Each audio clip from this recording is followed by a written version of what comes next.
All right, hello and welcome to another FNM Legacy. 4 rounds coming your way. We're just getting pairings underway here, and we've got a couple matches for you guys. Looks like we've got Matt versus Christian. It's going to be Turbo Depths versus Sneak and Show, and Colin versus Bryce, which will be Black Red Reanimator versus Grixis Control. Couple interesting matches. Let's see here. Looks like these guys are all ready to go, so we'll switch on over here. Get things going. Let's get this party started. Some Legacy. All right. Did you do the notification thingy? That we're going live? Yeah, yeah, we're good. Okay. All right. So I'm not sure who's who here. Do you know, Therese? Looking at.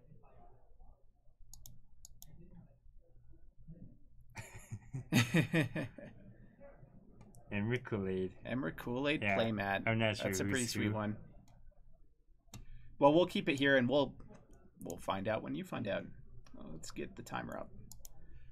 That seems like a good thing to do. 20.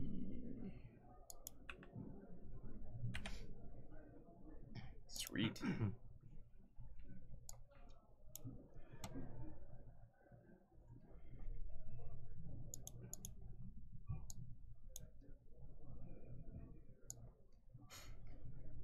So did you catch any of Richmond, Trace? I have not yet. I haven't either. I caught like half of a game. I caught Reed versus a Miracles player, and Reed ended up losing that one. I think that was round 8 or 9 on the day. That's the only one I caught. Was Reed able to day 2? I think he was 7-0 at the time, so I think he'll Pretty good day chance. 2. I think that's a good position to be in. I'll have to watch me some day 2 tomorrow. Oh yeah. Well, it looks like we got some mulligans going underway here.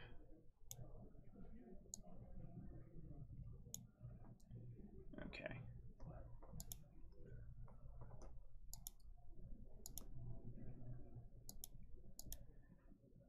All right, so starting off with that's probably Christian on Sneak and Show. So with the Emerald Kool-Aid mat. Yeah. Hi, General Ichiban. Hey, Jen Ichiban.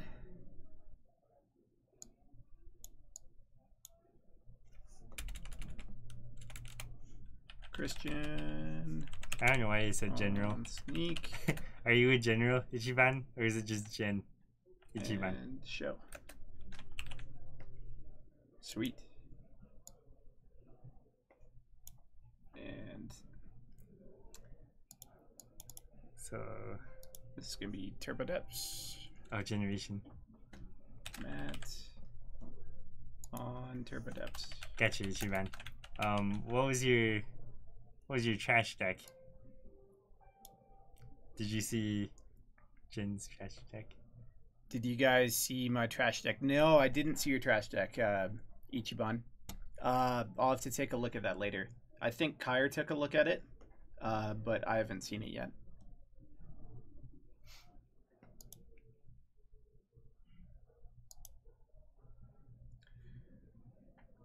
So Christian doing normal Sneak and Show things, just cantripping and trying to get combo pieces assembled. And this matchup can be a little bit interesting because if Matt has one combo piece in play, that means that Christian might not be able to get an Emrakul through in time because Matt might be able to grab his 2020 and then be able to fetch for a land to deal with the Emrakul.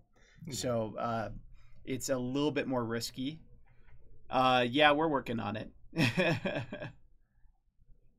Sneak and Sneak and what? In suspense right now.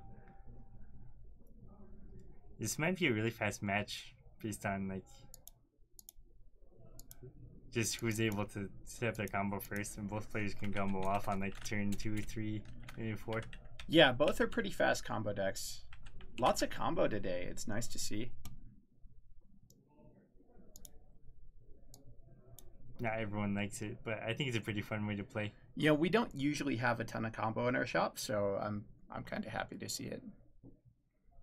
It's kind of interesting interacting with it because sometimes like you have all your silver bullets, but sometimes you're just sitting there like, well, I got nothing. Yeah, for sure. All right, so there's Dark Depths. And here comes a Hex Mage. So that's full combo there for Matt, which is going to make Christian pretty much have to do something here. And that's going to be it. So Christian's going to take that game. Pretty quick game. Go down to game 2. All right, so Christian takes that game, and we'll slide on over here while they're sideboarding. Let's see what's going on. And we've got Black-Red Reanimator.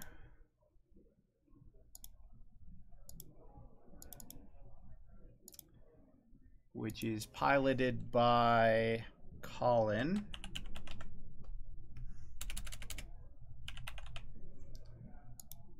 Then we have Matt.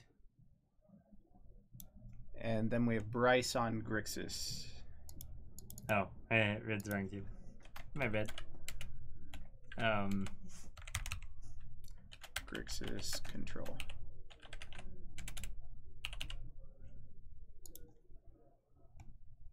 All right. So apparently this is Colin's first time playing Legacy. Let's see how he does.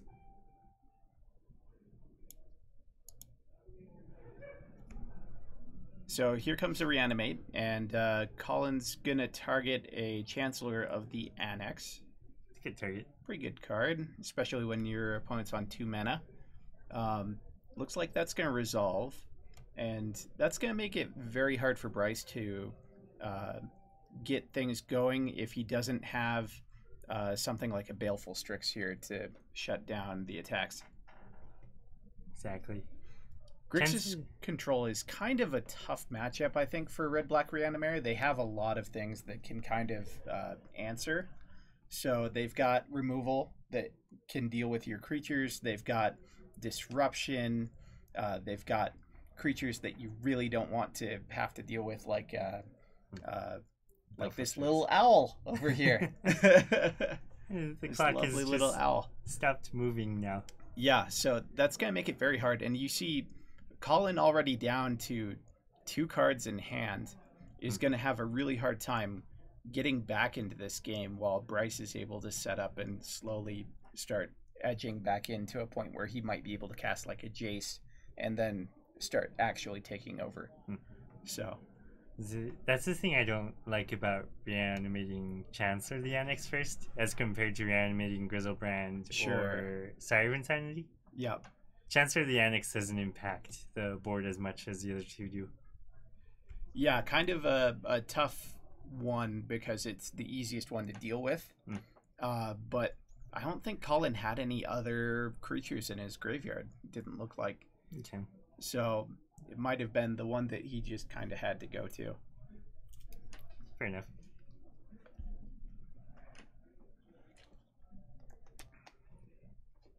So we have a 4th land from Bryce.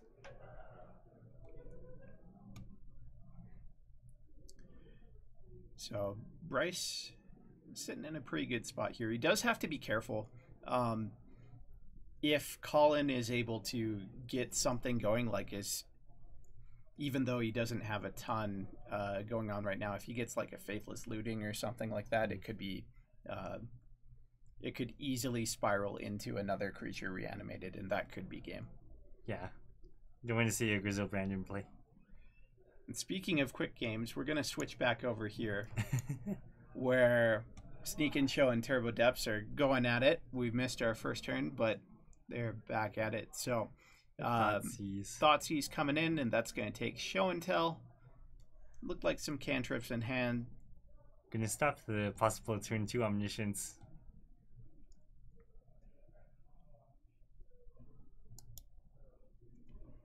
Yeah, these mats are pretty great. I like the Emerald Kool-Aid mat. That's pretty sweet. All right, Pithing Needle coming down. And if Christian doesn't crack his Flight Strand here, then that is a card that can be named, and that could set Christian back by a turn in terms of mana production. May or may not be relevant. If I were Matt, I'd probably just go ahead and name Sneak Attack or Gristlebrand. And seeing as there was no Sneak Attack in hand when he Thought Seized, I'd probably just name Gristlebrand. Yeah. Kind of shut off one of the outs. Yep.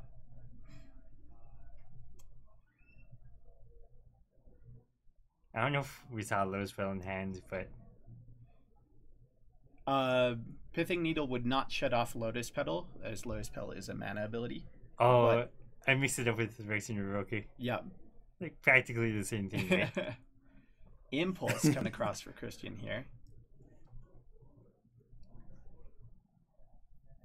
Impulse. I really like that card.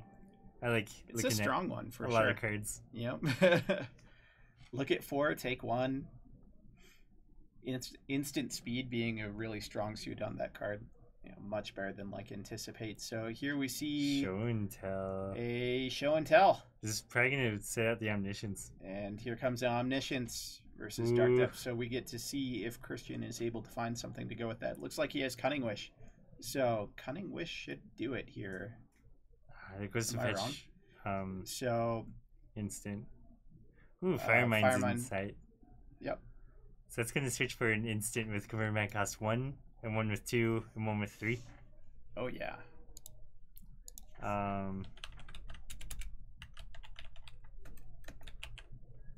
That's a card I don't think I've ever seen in Legacy before. I've seen it in Commander. It sees play in the sideboard of this deck specifically for Cunning Wish. This is more of the Omnitel version. Okay, let's rely on Sinking It's a lot more combo based with the Omniscience and a lot less attacking based. So, so is he just fetching more 2-juice here, or what? Maybe so win cons. He's fetching Brainstorm, Cunning Wish, and I wonder what the other one's gonna be. He's probably still thinking about it, or maybe that's all he's grabbing. Maybe that's all he needs. Looks like that's it. That will be enough, as he should be able to combo here. Let's see what he grabs off the wish, because apparently that's his main go-to right now. Here's Brainstorm. Do you know what's better than Brainstorm? A second Brainstorm. Free Brainstorm. Puts 2 on top. Now we're going to see the Cast Cunning Wish. Cunning Wish should be going to exile, but that's okay. That's Release the Ants. Release the Ants. So what he's going to do is he's set up a Gristlebrand or an Emrakul on top of his deck, and he's going to release the Ants and basically rebuy over and over and over again with Clash. So dealing 1 point of damage over and over and over and over and over again. So Christian takes that match in a very quick 2-0 fashion, and we will switch over to our other table. I believe we're still in the same game here. Chancellor, Baleful Strix. We have a Gurmag getting there now. Not the most efficient at attacking through Chancellor. Alright, so Dark Ritual resolves. Now we're trying to resolve an Exhume. Bryce looks like he has some sort of answer here. I wouldn't be surprised to see a counter here. Could even be a hardcast Forcible. He has the mana for it. Yeah. And this is exactly what I was talking about, where Bryce is going to be able to take over the game. There we see hardcast Force of Will. one black floating, so Dark Ritual being cast, and it looks like there's also an Animate Dead in Colin's hand, so he is going to be able to fight through this. But being at 7 life, he's not going to be able to draw cards immediately with Gristlebrand. Excuse me. It's going to be more of a I'm going to try to gain some life kind of thing. Right. What this does is this keeps the attacks at bay. This keeps the Gurmag from attacking you. This keeps the Baleful Strix from really doing a ton of damage to you. I guess Gurmag could have been held off by the Chancellor, but we did see it attack last turn and no blocks, so kind of an interesting spot. Line. I'm not sure. This seems like a better spot for Bryce still, because he can't do anything with that Grizzlebrand yet. Sure. Bryce really needs to find something like a Jace pretty quick here, though. Jace would be great to get things really going. I don't know if Bryce is running any main deck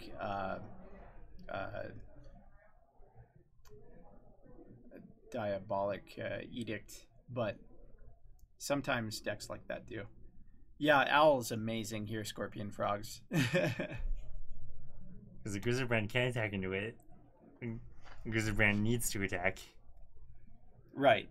So, you might see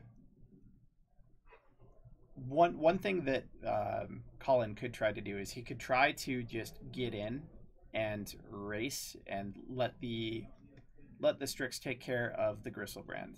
But then he has a clear attack path going. The problem with that is that the Grixis control deck runs so many cards to regain value off of the Baleful Strix that a single Kolaghan's Command could be game. Exactly. The thing I like about the Grizzlebrand here, I feel like Colin can start attacking with the Chancellor. Ooh, interesting. So I'm not sure. Bryce has to have some sort of follow-up if he's going to make this attack. Bryce definitely has Kolaghan's Command if he's making this attack. And that might be what Colin was fearing last turn, but Colin's at a life total now where he can't afford to take this damage. He has to block with something. Probably going to be Chancellor. He could... Looks like he's pointing to Chancellor. That's a hard one. Because you do want to gain a life from Grizzlebrand, but if it dies, then it just did nothing. I think I would have blocked with Gristlebrand. Because it at least allows you to draw. Yeah. This is true. So here comes Kolaghan's Command. He's going to finish off the Chancellor. And he's going to rebuy the Gurmag. And he's 1 mana shy of being able to recast that Gurmag this turn. So he's just going to pass back. I like that play. Grizzlebrand still can't do anything here. Yep. And this is kind of why I think that the block should have been with Gristlebrand last turn. So here we're going to see Gristlebrand trade with a Baleful Strix. Colin does go up to 13 life, but is unable to draw any extra cards and get things going. Yeah. Rough spot. Like...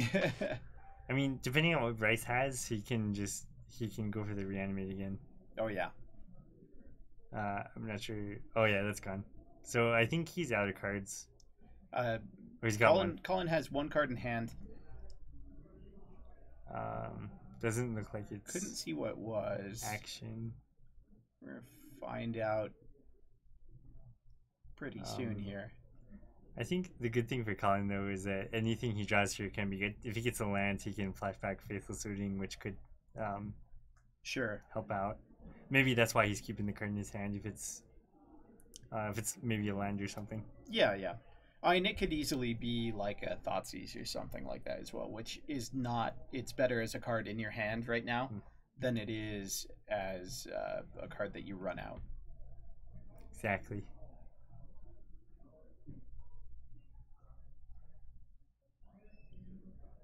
Bryce still sitting on a pretty full grip. I think Bryce is trying to make a V there for a second. I was trying to like, is this a face or is this? Whoa, what's going on here? Reassemble the mana. So All right. So you have Gurmag Here here. comes a hard cast. Whoa. Hard cast Gurmag. Almost hard cast. Yeah, you don't need to get rid of the cards in -1. your graveyard if that's the only thing Just- you're casting this turn. Very interesting. I think the biggest thing that signifies is that Bryce did not have a force of will there. Or any kind of counter. Could have left up 2 blue for a counter spell and dealt 2 more cards, Sure. but I don't think that matters at this point. Colin down to 8. Uh, I see an Entomb in Colin's hand, and that's going to be not quite what you want to see here.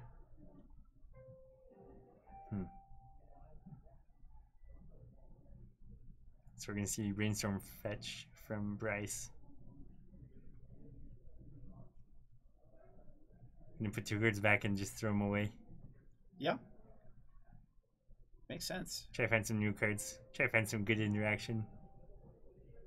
So here comes Grix Whoa. again. Yeah, that's a good one. Good card. Good card. Uh, All right, here comes a him. that'll do it. That's gonna take the game. So Bryce goes up a game over the red-black reanimator deck. So what do you think the side strategies for these decks are against each other? So Bryce is bringing in cards that interact well. He's able to take out cards like Fatal Push and bring in cards like Diabolic Edict. He's able to add in cards like Surgical Extraction, something to Very deal important. with Graveyard Hate, that sort of thing. On Colin's side of the board, he's probably switching up his creature suite a little bit, depending on what he has in currently versus what he could have in. He might have like an Iona or something like that might be decent if he can get it out early. But Can see mainly you're trying to deal with like interaction. So whatever Colin has in his sideboard to deal with cards like Surgical Extraction, like if he has any extra discard spells or if he has Thoughtseize Inquisition can right, be really yeah, good yeah, here. exactly. Those are the kinds of cards that Colin's going to want to see. Or like Colin's ideal start still beats Surgical Extraction on the play. So reveal Chancellor and then go off. 'Cause they can't pay for that. They can't pay on turn 1. So they have to have 2 pieces of interaction, one being Force of Will, one being Surgical, to even interact with you at that point. And that's a lot to ask of Bryce's deck on turn 1. Yeah. Or turn 0, as the case may be. It's an interesting thing about Legacy is just like how fast the play kicks off. Oh, yeah. Being able to do things on turn for 0, sure. turn 1. Yeah. But that being said, as a format as a whole, I think it's still slower than Modern. And that's kind of a weird place to be, right? Yeah. Like, Like if it's not over on turn 2 or turn 3, it's going to like turn 15. hey, how's it going? Hey Brian. 6-2, eh? Day 2. Nice, Brian. Nice. Good job. We're rooting for you. You're on Food Chain, yeah? You just went with the build that you've been running, or did you switch it up?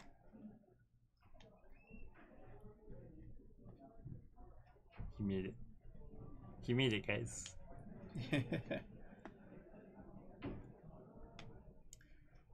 Making day 2 is sweet. I really do enjoy watching the Food Chain deck play. I feel like it's super strong. Yeah, same build. Awesome. Super consistent.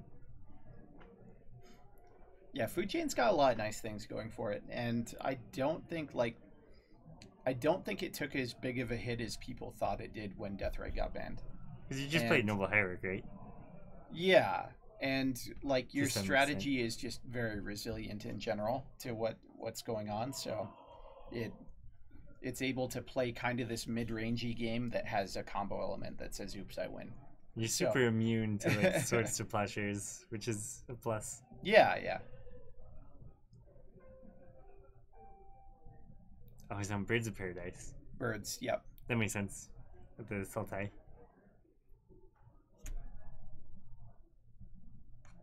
All right, so opening hands being drawn. And I didn't see a Chancellor, but the rest of the hand looks okay. Low spell, Faithless Looting. We got And some an fast. Entomb. He's also got an Unmask. Do we have a... I should if I saw land. There's also a Wait, let's Ritual. There is a Swamp, I believe. Looks like Colin's going to ship that back. Played against only fair decks. Wow. Yeah, fair decks seem like a good matchup for you. You're able to play the fair game, but then switch into like, oh, oops, I won. Did anyone else day 2, Brian? We're getting some live updates from Richmond. Not a ton of players today. I think we had 9. There's about 9 or 10 players.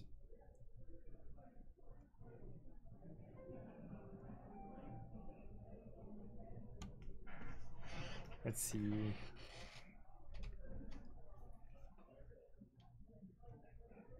So it was Colin's first time playing Legacy. In the hand, looks way interesting. So he's probably just having, he's probably just deciding like, do I keep this or like is this going to be good enough to? And a lot of these hands are really difficult to think about. Like they play out very differently from most other decks that you'd be playing in the format. So Colin starting off with a reveal. Reveal Chancellor. Looks like Colin chose to go second. Interesting. Okay. So Chancellor reveal on the draw. The typical, like, interesting. I want to discard my reanimate. Yeah, but usually red-black reanimator doesn't choose that option. Did he not discard? I think he's waiting to discard to hand size. Wait, did he take them all? Yes, he did. Okay, so that's why he's discarding on like turn 2, right? His turn 2. Yeah, but Bryce won game 1, so he put Bryce on the play, which is kind of a weird spot to be, I think. Especially since he took the mulligan, like he wasn't able to get that discard turn 1. Yeah. I guess that's kind of awkward because you can't decide who's going first or second. Or I mean, you decide who's going first before mulligan. Sure. And the thing about the reanimator deck is that it does mulligan quite well. Like the deck is very resilient. The hands that you can keep, you can be pretty picky about the hands that you keep. So, would you always choose to be on the play with Black Reanimator in this matchup? I think I would. I think the benefit of going first is just too good. Like if your best draw is unbeatable on the play where it is beatable on the draw. Makes sense. Yeah, I feel like he's just way too far behind right here. Here we get a look. So there's a Gurmag Brainstorm, Snapcaster, Culligan's Command, and 2 lands. So that's not an unbeatable hand from Bryce. It is a pretty good hand though. It's got plenty of interaction. If you were taking a card here, Trace, what card would you take? So the thing about taking the Snapcaster Mage is the Culligan's Command could rebuy it. Right. Yeah, I think I'd lean towards the Brainstorm. Yeah. But it's kind of tough. Like, I could definitely see taking Snapcaster as... take Snapcaster, reanimate it. Yeah, if you had reanimate, I would definitely do that. That'd be kind of cute. But I actually did that as blue-black Death Shadow versus an opponent who was on Stoneblade, blue-white Stoneblade. I took their Snapcaster from their graveyard and then got a Ponder off of it. It was sweet. Can't resist the value. So much value. And you don't even lose that much life either.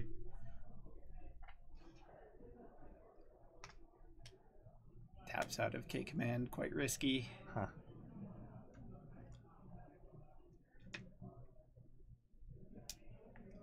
We'll see what happens here.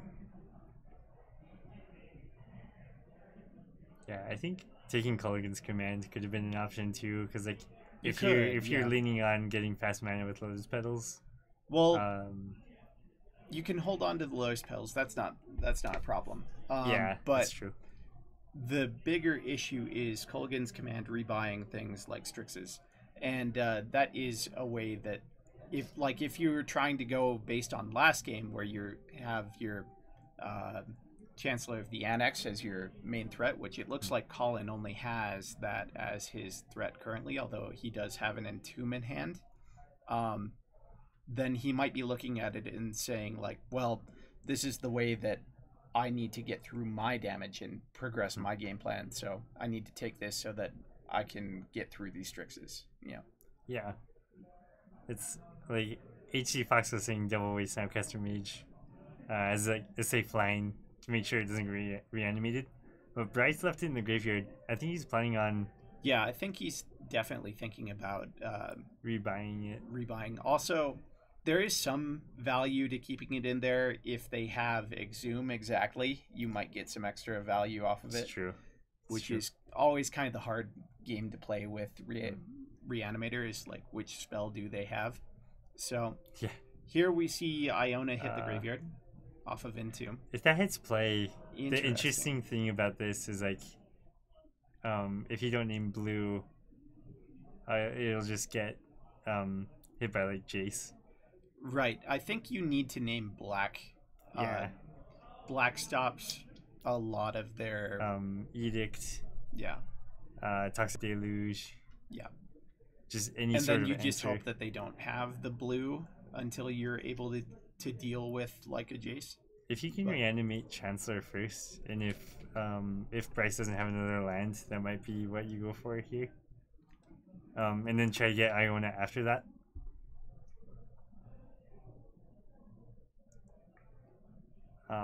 So there's an Exhume like we were talking about. So need one more mana for that. He has a Petal in hand. I think Bryce has a Force of Will. I don't know if he has a blue card to go with that Force of Will, but you could just let the Exhume resolve and like get Snapcaster and Brainstorm. That'd be super tempting. Yeah, I'd be a little tempted. You might just want to counter that though, because I feel like Iona coming back. So Surgical, that's a good one. Oh. And then you get your Snapcaster back off of the Exhume. Did he not have another creature in his graveyard? No, I don't think so. Oh. Oh, this is gonna be brutal for Colin. Nasty. Oh. So all Ionas are gone now. Like if he had two, I think he only had one now. I think the deck only plays one, but still, not having another creature in graveyard and not having a now Surgical off Snapcaster. Yeah, exactly. Yeah, you could do that. Oh, it's so disgusting. So disgusting. All for the low cost of 4 mana or for Phyrexian mana. This is why I think I'd like to try playing Reanimator once. 2 Phyrexian mana. Because I can speak. it seems fun and powerful, but just it's very inconsistent, and you can get blown out by a silver bullet like at any time. Sure. Yeah. I don't know if I could deal with that inconsistency. Yeah, and this matchup in general is just kind of a tough one for Reanimator. Reanimator being such a glass cannon, it has to find ways to deal with the hate early and then get in, and by the time that Bryce has been able to set up again, then it's too late. So that's the point that we're at right now. And interesting. So Bryce, okay. Kolaghan's commands, just getting back Snapcaster. That shouldn't have, like, the Exhume should have brought that Snapcaster back, right? Maybe it's not a May, right?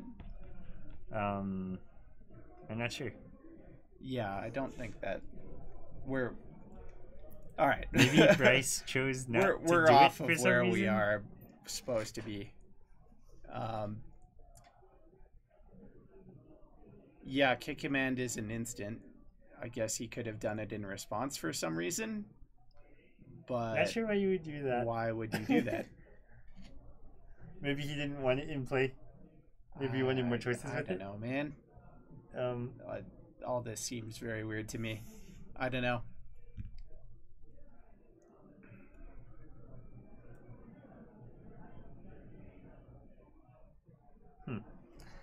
Maybe he wanted it in hand as a creature as a blue card to pitch to Force of Will.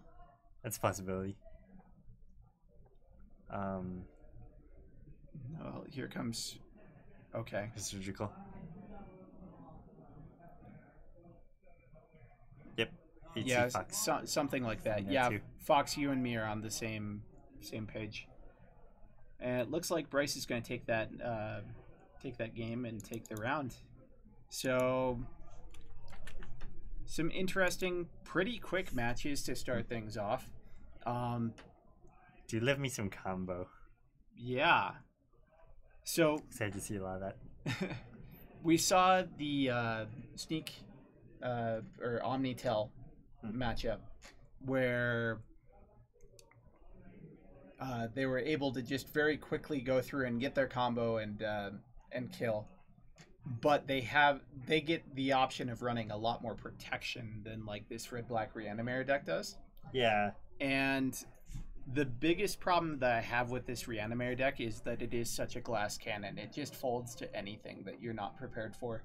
You don't So, have as like, much interaction. When you get those awesome hands, and like everyone has like this idea of like the perfect black-red Reanimator, game where they go like, oh, reveal Chancellor, then I'm gonna cast my Dark Ritual into Entomb into Exhume and grab a Gristlebrand, and then I'm gonna draw 14 cards, and then I'm gonna play my Lotus Petal, and then I'm gonna crack that Lotus Petal and like go off. But in reality, that's not the majority of games that you see.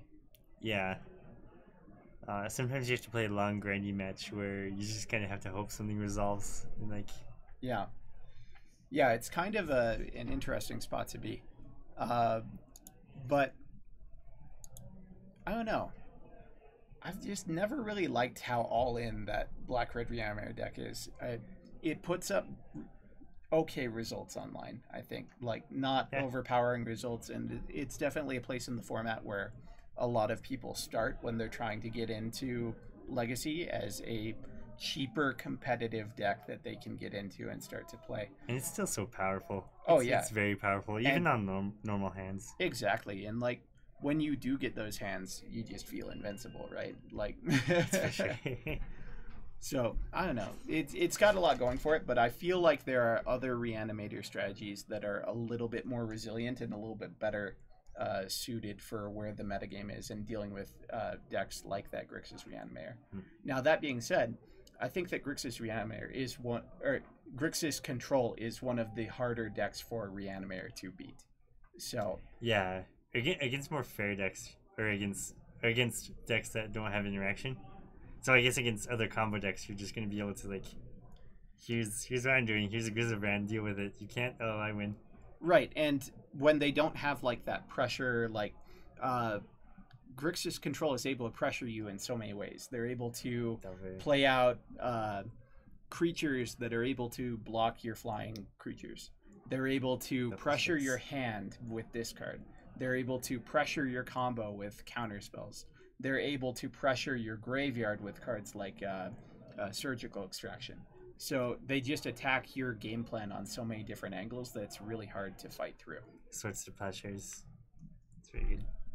Staple Legacy deck. It's super powerful and wins turn 0 sometimes. Yeah, it's true. Super powerful and unfair. Oh yeah, I agree, Flory. Like that's Very exactly. I get what you mean, even though a staple might not be the right word for it, but I definitely get what you mean. I feel like it's a staple of Legacy.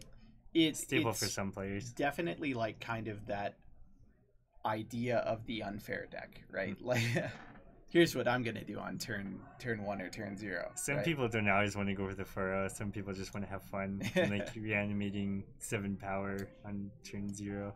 I mean, it's pretty good.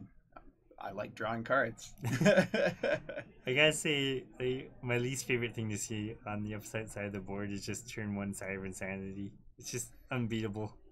Yeah, it's pretty rough. Pretty rough. I gotta start playing Force of Will. Just make sure that doesn't happen. Okay, so question for chat and question for Matt. What's the best creature you've ever reanimated? The best creature I've ever reanimated? Chat, you can answer this too.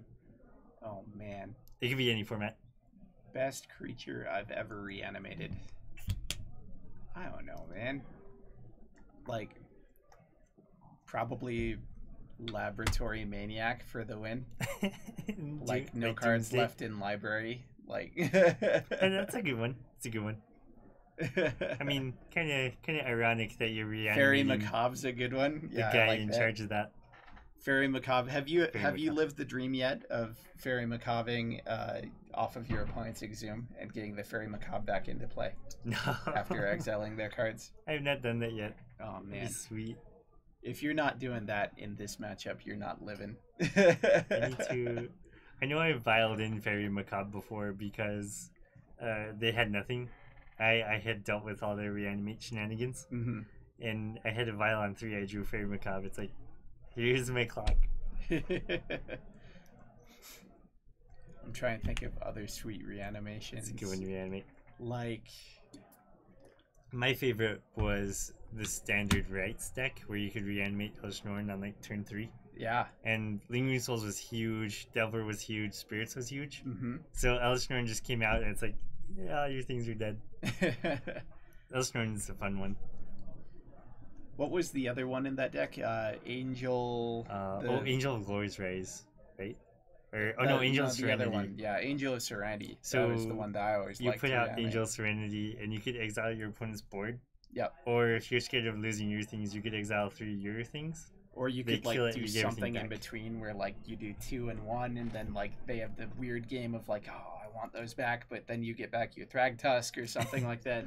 Like, oh, that's probably the best one that I did. So my opponent was playing Living End in Modern, and I was playing Gifts Control with a Unburial Rights Reanimator package, and I had Iona and Elishnorn. So they go Living End. I go in response Gifts. Get 2 creatures, put them both in the graveyard, and then return both to play. And my opponent just scoops. Gifts and Given is a powerful card. Jorgensen, Gifts is awesome. Play Storm, and like that deck just feels so good.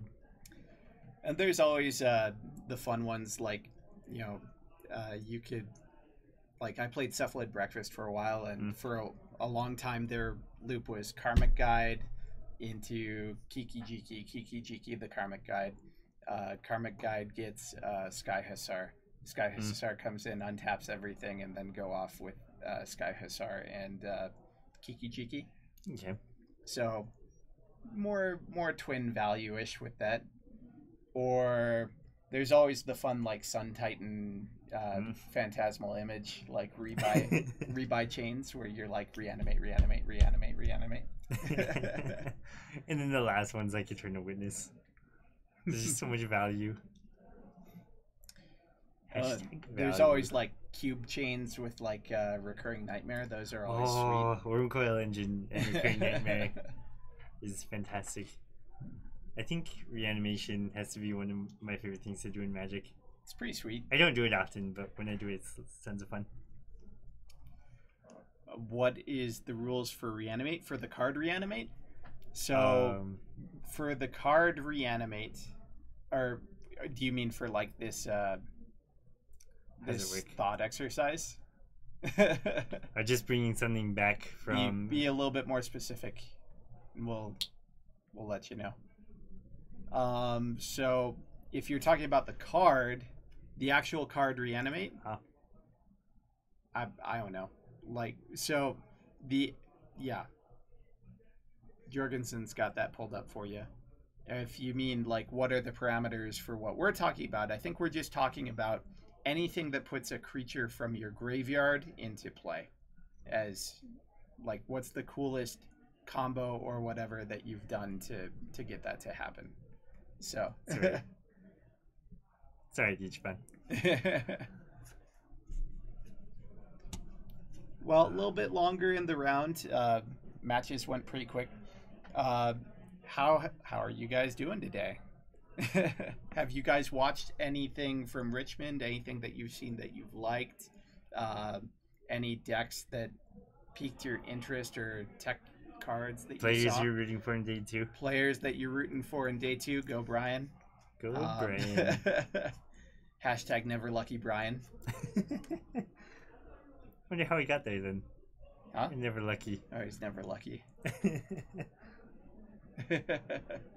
You're all right, but not seeing anything new. Yeah, fair enough. I didn't really see anything new either. We'll kind of see what happens tomorrow. Yeah. But I'm always excited to see like new twists on deck lists, like new weird cards that people are playing to like hedge certain matchups and that kind of thing. interesting mill deck in Legacy. That would be interesting. I do think Mesmeric Orb and Fraying Sanity are okay cards. They're not the best, but they're okay. Fraying Sanity is also blue, so it can be pitched to force a will. Sure. You know, a lot of those mill cards are like A lot of mill, blue mill. Hedron Crab. Yeah. Pitch it to force. If you have to. Glimpse the Unthinkable. It's a very strong card. it's a strong rate. Plus, you get like archive traps. Everyone fetches. Oh, Archive Traps, yeah. Yeah. I think it's possible. We were watching. I can't remember where it was. I think it was one of the mock sporting houses tournaments, and the finals was Blue Black Mill against Death Shadow. So that was kind of interesting. Are there any 5-mana decks in Legacy? Not really that I can think of off the top of my head at the moment. For a while, Deathrite Shaman allowed you to do some pretty crazy things. I would call it Nick Fit. Nick Fit's kind of there. It's kind of going over. You're not really casting the cards of each color, though. You know. Oh, five color. I'm thinking 5 mana, like as in trying to get to 5 mana. My bad. So, yeah. If you... I know you can play 4 colors. What's Legacy, though? I don't know. You'll have to stick around and find out. I'm not a doctor. I can't tell you what Legacy is or not. Legacy, isn't it? Urza had one of those. Yeah. Go ask Urza. Yeah. Yeah, no worries. We got you, Jenny Chiban. Yeah, Matt got you. Bryce, thanks for the cheer. Cheers. It was a pretty convincing win there, Bryce. I know you can do we won't tell 4 colors. 4 colors, yeah. There's definitely some 4-color decks. 4-color control decks. But 5, not much 5 at the moment that I can think of. Yeah, mana bases just aren't able to support it at the moment very effectively. I wonder if you could have like. Oh no, I got one. The enchantment deck, the Opalescence. Ley Lines. Okay, Ley Lines. Does that count? Because you're playing like City of Brass, really Mana Confluence. them. Like yeah, it's true. I mean, you do need all 5 colors of mana to somewhat function. Even though you're only casting like 1 white card in the game. OGKV. Leaves, bushes, branches, trees. What are you doing? OGKV's mad at us for not saying it's the greatest Magic format. Oh, okay. OGKV, you can't be too mad at us because we already expect you to know that it's the greatest format. Oh. I'm not going to tell you what you already know. I mean, yeah, it is the greatest format. All right, come on. Uncle Istvan was the guy to ask.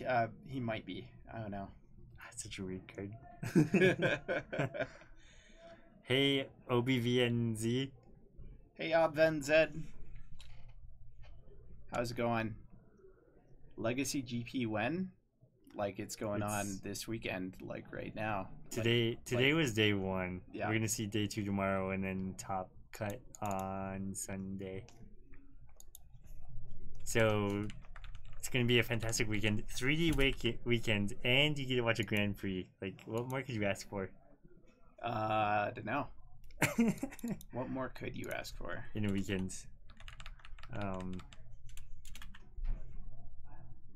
I can't ask for much more than Legacy.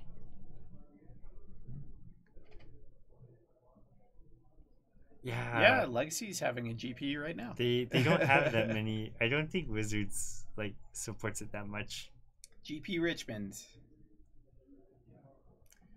More food chain, that's what you asked for. Well, Brian is in day 2. You have you'll to have to tune in and root him on tomorrow at the Grand Prix. That would be cool to watch him on camera if you were that able would to be make sweet. Yeah, it's only right, Arjorg. It's true. There's just something about watching Magic that yeah, he's on food chain. I really enjoy. Yeah, I feel like food chain is consistent enough to get there. Food chain's like his pet deck, so he's always on food chain. I don't think I've ever seen him not play food chain in the past little bit, like year and a half, 2 years, maybe longer. And that's the thing, like if you know a deck and you just stick with it, like it's going to be a stronger deck than the strongest deck in the format. It's kind of like within just play reason, what right? you know. Like you gain a lot of play points based on knowing your deck well and knowing the interactions well and knowing the format. But there's still like some play between decks. Yeah. Some decks are just awful and should never be played. Speaking of which, last time he was doubting. Yeah, but he's stuck with it, so good on him. I think that happens to everyone every now and again. You're just like, which deck should I take? What should I be playing? And then you're just like, am I taking the right deck? I have no idea. All right, looks like we're getting pairings up for next round. We'll have to check out your deck, Ichiban. Okay, so we got Bryce versus Brandon, and Tim versus Lennon. Is that like Eldrazi Stampy Scorpion, or is that like Eldrazi? Is it like Stampy or Cloud Post? Like, are you going big or are you going fast? Good evening, Claymore 1. How are you doing? What's up, Claymore? Good to see ya. Get those YouTube peeps in here too. All right, looks like pairings are up, so we've got people starting to sit down. Find out what they're on in just a second. We know Bryce is on Grixis control. We also have Tim versus Lennon on the other table. We know that Tim is on Sultai Nickfit. And Lennon's playing something different every week, but he's usually on Goblins. So if I had to put my money on something, it would be Goblins. Yeah. But we've seen him play some other stuff too. We've seen him play Painter. We've seen him play a couple other things. Looks like we've got a Death and Taxes. Stacks. That's like Eldrazi kind of stacks themselves, so like you're just throwing stacks on the stacks. Sorry, I had to like interject there. Oh yeah, stacks. Giant stacks monsters. That's what Eldrazi are. Yeah, no worries, Jenny Chiban.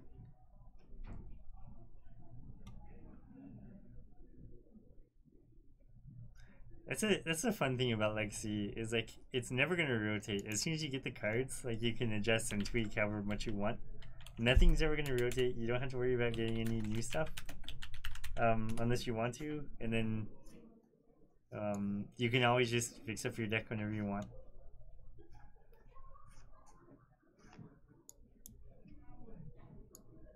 That's what I love about Legacy, like just watching out for new cards. Like, hey, this might be really good in Legacy. Let's give this card a go.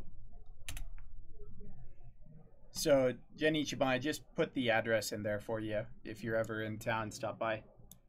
Batasai, thanks for being a hero, bud. Good to have you. All right, so get people up here. So let's see. So Lennon is actually on red-white Painter Servant. Okay. So we're gonna have an interesting match there. I think it's like a grudge match. I think they did this a couple weeks ago. Nick Fit versus red-white Painter.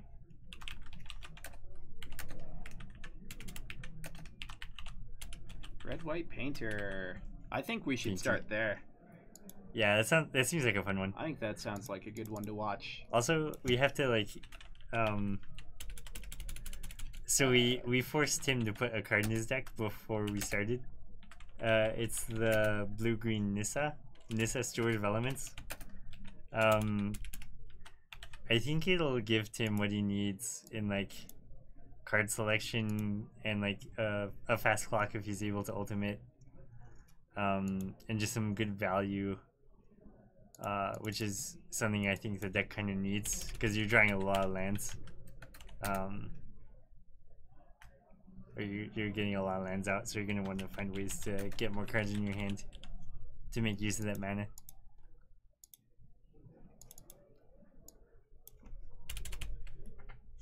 All right. He does have the Goblins playmat though. Lennon over here has a Goblins playmat. So throwing people off. That's something I like to do. Just like put decks in random color that don't match. Some people are like, no, I gotta have my green decks in like green sleeves, but I'll put like my mono blue deck in like red sleeves. You ever try to guess what people are playing based on like their sleeves and deck? Yeah. Some people it's super obvious. I think it's harder than you think, especially with like, all right. So, would you expect Sultai Nickfit to be in gray sleeves if you didn't know it was Tim piloting? What about if you did know it was Tim piloting? It would just be pretty much indiscernible. Maybe artifacts. I don't know. I would probably get some sort of artifact shenanigans, which would be way off. Yeah, Therapy, Deed, and Decay are all pretty relevant. I think Veteran Explorer is like one of the mainstays too. Because it's a Veteran Explorer and the Cabal Therapy that kind of go well together in the early turns to help your later game progress the way that it needs to.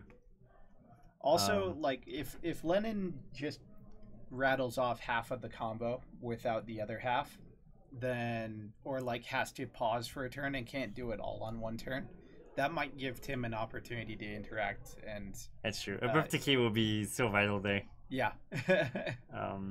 Okay, I see what you're saying now. About to say, relevant in this matchup. Oh yeah, for sure. If Tim can go, that's true. Yeah, Tim has to go faster, which might be hard. So he's gonna have to disrupt a lot. Yeah, it could be interesting. I'm not really sure what to expect, but we'll figure it out. Along with these guys. Cavern Lackey Go. That is a nice goblin, man. Cavern Lackey Go. Yep. And it's got the two cards in the middle. One tapped for Cavern, one for Lackey. Oh, that's sweet. I wonder if they have more in the series. Like mine would just be Plains Vile Go. All right, so Tim's starting us off. Grabs a swamp. Fetching for swamp. This is probably going to be Cabal Therapy.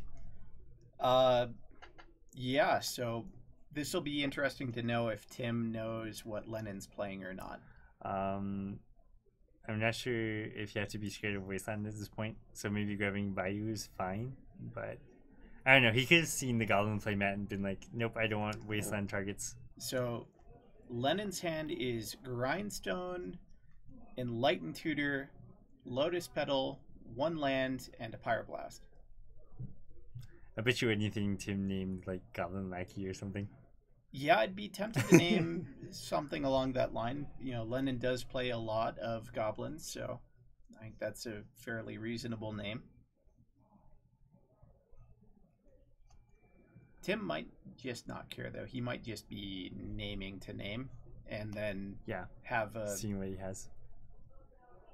Have the ability to interact next turn with a Veteran Explorer, something along those lines. We'll see what happens. It looks like Lennon could get a very fast combo here if Tim doesn't interact at all. It's possible because he has a Grindstone and he's he one can just piece away. Enlighten Tutor for the Servant. So this has to fetch up a plateau. And you don't have to be scared of it getting wastelanded because Nick Fit doesn't run True. wasteland. On Lennon's side, notable mentions of cards that are a little bit weaker in this matchup. Blood Moon, not as good as it normally would be. So many basics. Yeah, there's a Discord. I don't have the link to it off the top. Oh, and Lennon's name too. Oh, yeah. Let's get Lennon's name spelled right. The Gulag. Sorry about that, Lennon. Moon Stumpy.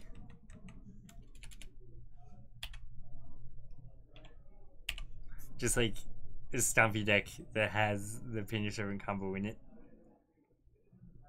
Is that what we're going to see right now?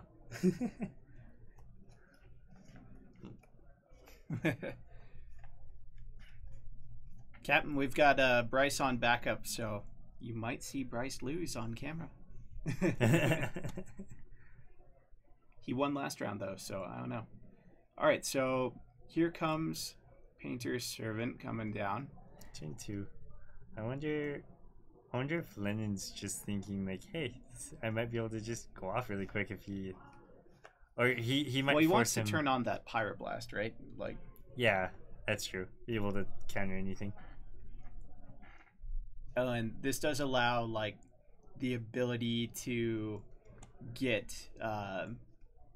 like, an Ancient Tomb or a City of Traders and just combo next turn. So... And I you think gotta that's be kind of what Lennon's going for. You gotta be scared if you're Tim, because if you Veteran Explorer and Cabal Therapy, you're just Right, you're you're setting giving up. him mana. But here comes Abrupt Decay, and that's going to be pretty relevant. It's gonna help out quite a bit here. We'll see what Tim has. Interesting. So Tim had Liliana in hand and chose to go with that line with it. Kind of interesting. I think I would have saved that Abrupt Decay because it deals with more cards in the matchup. Yeah, and Liliana can only deal with the Servant. Exactly. But it does open up Tim to use his mana in a different way this turn. And it looks like he's going to go for a Veteran Explorer off of a Green Sun Zenith and then flashback Cabal Therapy. Cabal Therapy, take Pyroblast. I'd probably just take Grindstone. Yeah. Yeah. No matter what you name here, it's going to be super powerful because you're getting low on cards. And I think we saw a Grave Titan in Tim's hand. So I feel like he's going to get the 2 mana off sacking the Explorer, play the Liliana, and take another card out of Sure, that Lennon's makes a lot hand. of sense. And it looks like Tim has an extra fetch land to discard to his Liliana, if that's the case. Interesting. So And then, he just passes Tim the turn. passes, and I think that's okay too. So what Tim's trying to set up here is he's trying to keep Lennon off of mana for this turn, and then have access to all of his mana next turn. So he's going to get 2 mana off of Veteran Explorer next turn, plus the fetch land in his hand, and be able to cast like a Grave Titan on that turn. Okay. The only downside here is that Lennon does get to cast his Grindstone. So, which might be relevant, might not be relevant. We'll see if Tim can answer it. We know how to get to you, Cap. we'll get that for you. We'll get Bryce on stream losing.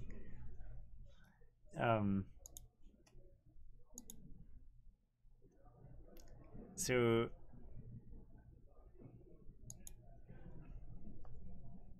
yeah, either play for Tim would have been fine. I feel like waiting or playing out the Liliana.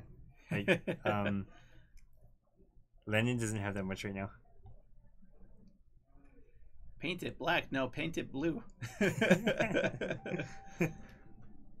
But Rolling Stones. You're right. The song does not work as well if it's painted blue. I mean, we could do like a Weird Al parody.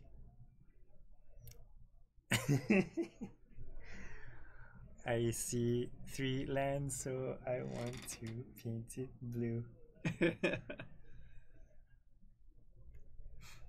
So, and on Tim's side, like, this is a little awkward giving Lennon mana, but it's kind of what you have to do, right? Like, yeah. I feel like it's right to start giving your opponent mana once they're like out of action, out of cards. Yeah, definitely scary, especially going up to the magical number of like 3 lands in play. But yeah, it's kind of scary. But he's going to be able to look at his hand real soon and figure out. Oh, so we have red elemental blast so too. He has to take Pyroblast here. Did he name something else? It's the only one that he knew about. Interesting. He might just name Painter blind. Just to make sure he doesn't have the combo. I could see that. And we're setting up the clock. Did that therapy get exiled? Doesn't look like that therapy got exiled. Let's go talk to Tim real quick. We're gonna make sure that therapy gets to the right place.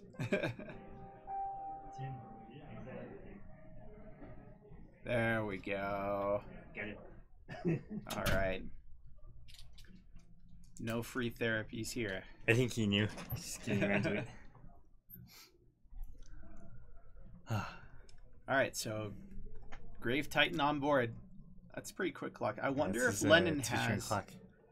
I wonder if Lennon has any copies of Ensnaring Bridge. Ooh, he has the Painter off the top. Oh, so okay. So Tim has do or die for Tim here. He needs interaction. He needs it this turn, and it has to be an Abrupt Decay. It has to be an Abrupt Decay. Oh, because of the Elemental Blast. There are 2... And the Fire Blast naming blue. Yep. There are 2 answers to anything other than Abrupt Decay. This will be one for Tim to go and rewatch and just to see. Yeah, so if he had that Abrupt Decay in hand and had killed the first one with Liliana, he would have had this game, right? Deed doesn't do it. Deed gets countered, right? It'll get countered. He needs this. Oh, so we're gonna see the Grave Titan. A little risky. I guess he's able to Pyre Blast to counter everything. But then again, if Tim has 2 answers, yeah, that's probably not right because you're not gonna die anyway. Oh, I destroy the Grave Titan now. All right, here's. Oh, okay. So, yeah. So, there's Liliana. Gonna get countered, and that should be the game. Looks like Tim has a Green Sun Zenith and a land. Fluted Delta. Not sure what you can grab. Maybe Tim has a Reclamation Sage or something.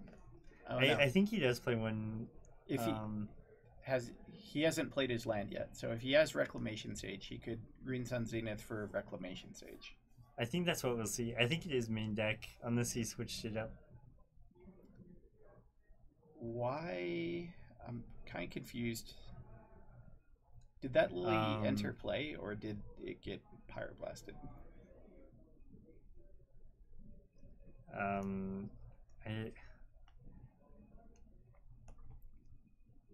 Because it looked like Lennon paid for Pyroblast. Yeah, he sacked the Lotus Petal.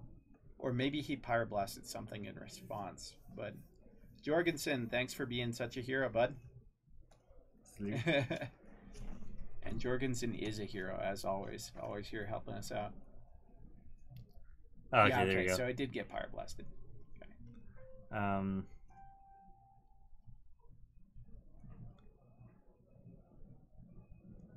Maybe he doesn't have the Rex Sage main deck. All right, so looks like Lennon takes that first game.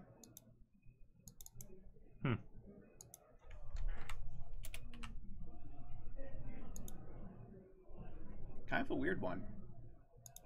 I think that Tim, if he goes back and looks at that game, he's going to be kind of kicking himself for not casting that Liliana. But other than that, kind of an interesting one. HC Fox's line. Green Sun Zenith, grab a creature you can sack to put Milled Stronghold back into play. There you go. In upkeep to activate and not mill out. Better lucky than good hits the PCG way. Interesting. Well, he took away Deathright, so now it's just luck and skill. Yeah, Deathright's vintage now. All right, so On this board, we've got We have 2 Mother of Runes. Got the names backwards. 2 tapped Mother of Runes. Why do I have the names backwards? Uh-oh.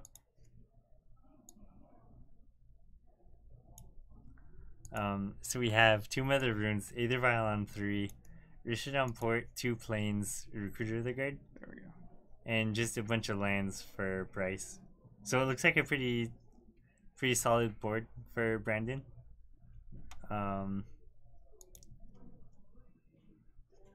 The Recruiter, the Mother of Runes seem to be doing a lot of work too. Yeah, Vial on 3 is exactly what you want here. It's able to do all sorts of nasty things in this matchup. Brandon's got some mana denial working here with that port, able to tap down. Bryce does have a lot of mana to work with, so not terribly taxing at the moment, but 1 card in hand for Brandon. Brian is our patriarch. Yeah, Brian's one of the Hashtag never lucky Brian.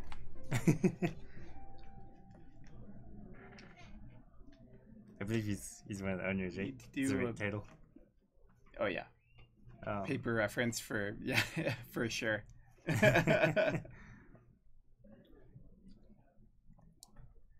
Sharpie Unlimited Basics? I don't think so. Well, that'd be insanity. I think the correct play is taking Beta Basics and whiting out the borders. I would do that. It's kind of interesting to see white border on certain cards. Like the other day, I was playing against someone who had a Russian Eidolon of the Great Revel in his burn deck. It was white bordered, and it's like, holy crap. I know someone who completely white bordered their Doomsday deck. Like LEDs and all, like all white border. And it actually looks kind of cool, but because it's all white border. I don't hate the white border on certain cards. It was definitely interesting. Alpha masks. Yeah, you get on that HC Fox. I want to see those too. Just send pictures. Mirren Crusader doing some work. I like how Bryce Felt Altars gets mentioned right here. Oh yeah. Like, shout out to Bryce and his amazing altars. If you're looking for some pretty Magic cards, you should check out his Facebook page. Or if you're looking for someone to whiteboard all your cards, I'm pretty sure he can help you out there. How's it going, Mac? Good evening, Mac. Silver border. There you go. I believe you can make custom ones, General Ichiban. I keep saying General. I don't know why. Gen Ichiban. I think they'd be way more expensive. Custom would cost a bit. I'm not sure if any. It depends on who you commission. Yeah, but yeah, you could do it. What I would do is just get a custom playmat, because that would be an easier expression of what you wanted to like portray. Mm-hmm.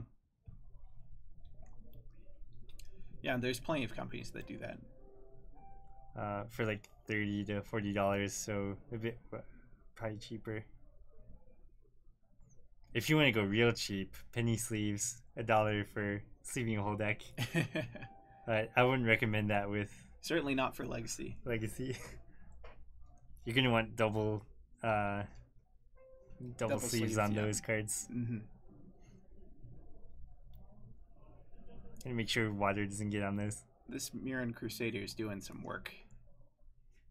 I think it might go all the way. Yeah. Horizon Campy's gonna draw a card. Just for protection. Like, you don't want your $800 Underground Seas to get wrecked by shuffling or something getting scuffed because, like... It's true. The way it works is it kind of makes the seal, like, keeps all the dirt, keeps all the Yeah, fix so one anything would out. be like clear and they'd be perfect fits, and then the other would be a normal sleeve that's bigger and fits over the top. Oh, someone else mentioned something. I wanted to. All Oh, right.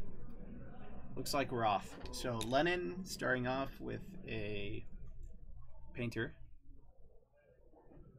probably naming red, and that's a very scary start if you're Tim. because that means with the low spell in the land, that's just a combo next turn. It doesn't look like Tim has a ton of. Maybe he has an abrupt decay. I see a Rex Sage. I see a Rex Sage. So if he's able to get past this turn, Yeah, but it could Lennon work out. has 2 Pyroblast effects in hand, 2 Red Elemental Blasts, and an Enlightened Tutor. So he is able to fetch up at end of turn.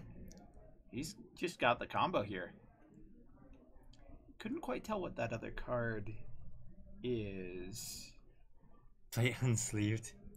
It's just when I saw that, just heart attack.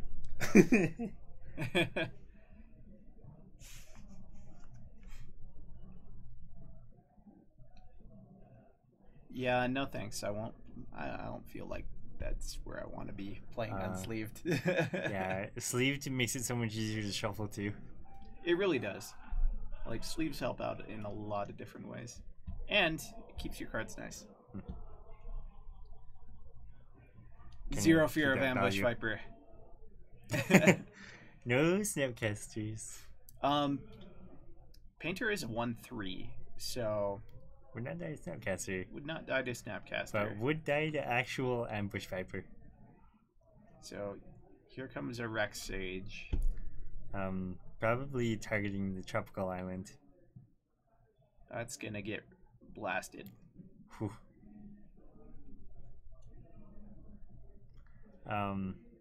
And if Lennon does this correctly, he can even upkeep Enlighten Tutor and then grab the combo and kill. I don't think that Tim has any answers to that. Okay. Ichiban is wondering what the decks basically are. Painter is called Painter because it turns all cards into one color. So Yeah, all the lands that are in play right now are blue. Everything is blue. Every card blue. All cards in hand are blue. Yep. Everything that you see right here is blue.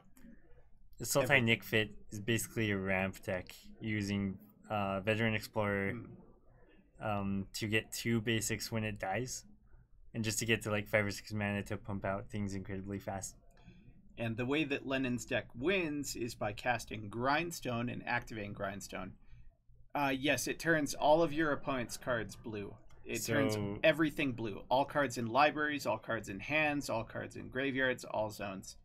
And so the way that Lennon's deck wins is by casting Grindstone once everything is blue from Painter Servant. And Grindstone says that you mill cards from the top of target player's library until they hit 2 cards that are different colors. But since they're all blue, it just mills out their entire library. And they draw from an empty library and lose. Kind of like a newer reference to that would be Sphinx's Tutelage. Sure. Mills 2 cards every time you draw a card. If they're the same color, the process repeats. Yeah, very so if you similar. know that card.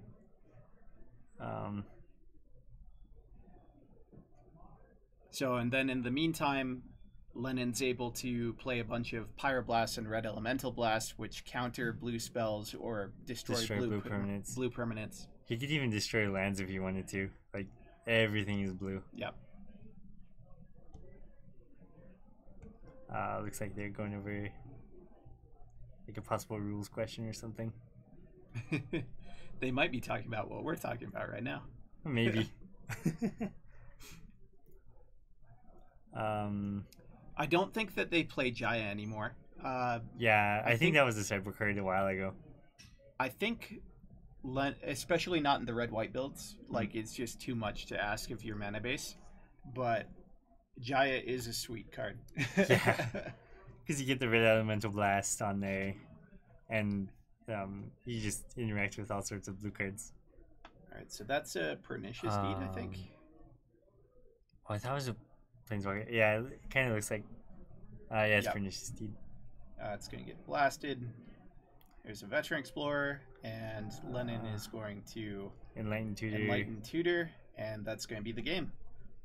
So, Lennon takes that 2-0. And over here, it looks like we're getting ready. I'm going to assume that Brandon won that game. So I'm going to say that we're on game 2. Okay, yeah, it did look like a strong position for Brandon. I think that Mirren Crusader got there. Yeah, especially with 2 Mother Runes.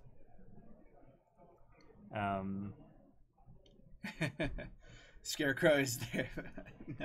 No Batman to save you, Tim. Yeah.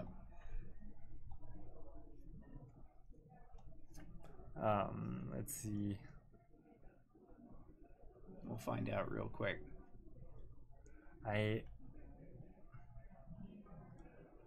Legacy rules compared to modern, it's basically just card legality. You just have a lot more cards in the format to choose from, and thus the format's like vastly different. Yeah, different ban list, different set legality, and that's about it. Legacy just goes way back to the beginning, excluding some of the banned cards like Power 9 and such. Yep. All right, that's what Vintage is for. Bryce starts things off with Thoughtseize, and sees a hand of definitely Vial. Take either Vial. Flicker Wisp, Recruiter, and Batterskull in 2 planes. So the interesting thing here, Brandon has normal planes and snow-covered planes. That's for if you're playing against Miracles and your opponent goes to blind predict you and name planes, they could hit snow-covered planes and whiff. Vintage is for people who want to play with like Mox and Black Lotus, Power 9, and cards of that ilk. Time Walk, sweet one. Time Twister. And the format's actually pretty cool. If there wasn't such a strong barrier to entry, I think a lot of people would have a lot of fun with that format. Definitely. But because the cards are so hard to get a hold of and they're so expensive, it's pretty prohibitive. It's just not worth it. Even on Moto.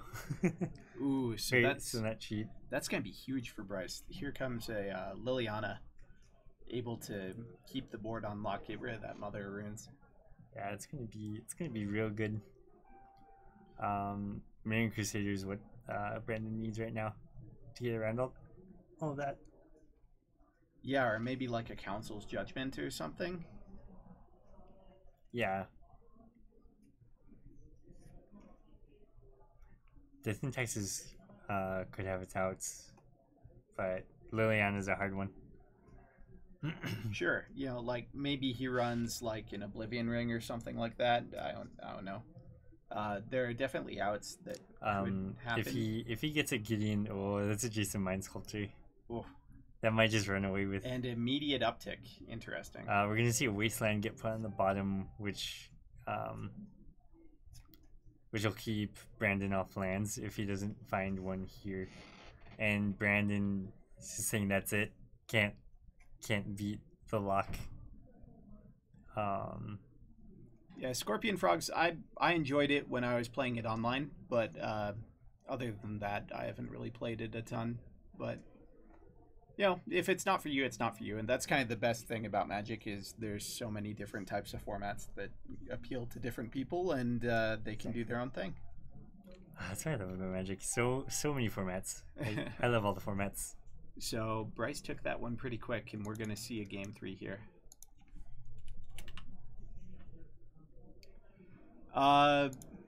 It depends on what you're trying to build. You have to pay for cards just like you would pay for them in real life. Only the prices are a little bit different. $10. Yeah, initially your account costs $10. Pyro Linux, thanks for following. Sorry.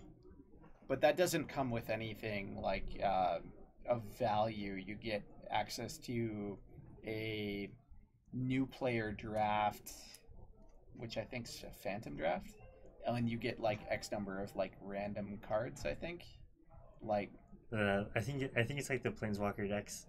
okay. They're basically No, you don't pay monthly. You just pay into it like you would into building your collection in real life. So, like, yeah, just one time $10.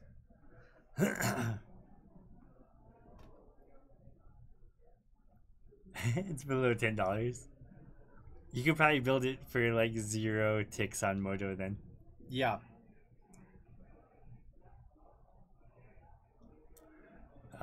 Because Moto translates very low compared to paper prices. Mm-hmm.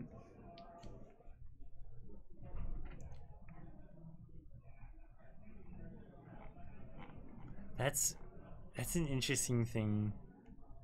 I think Popper brings to the table is it's like that middle ground. All the broken cantrips. It's a middle ground between Vintage and Legacy. Like you get some of the banned cards that are banned in Legacy, Mm-hmm. but you don't have to spend a frick ton of money. Oh no, some of those cards are pretty pricey. Like Days is kind of up there online, right?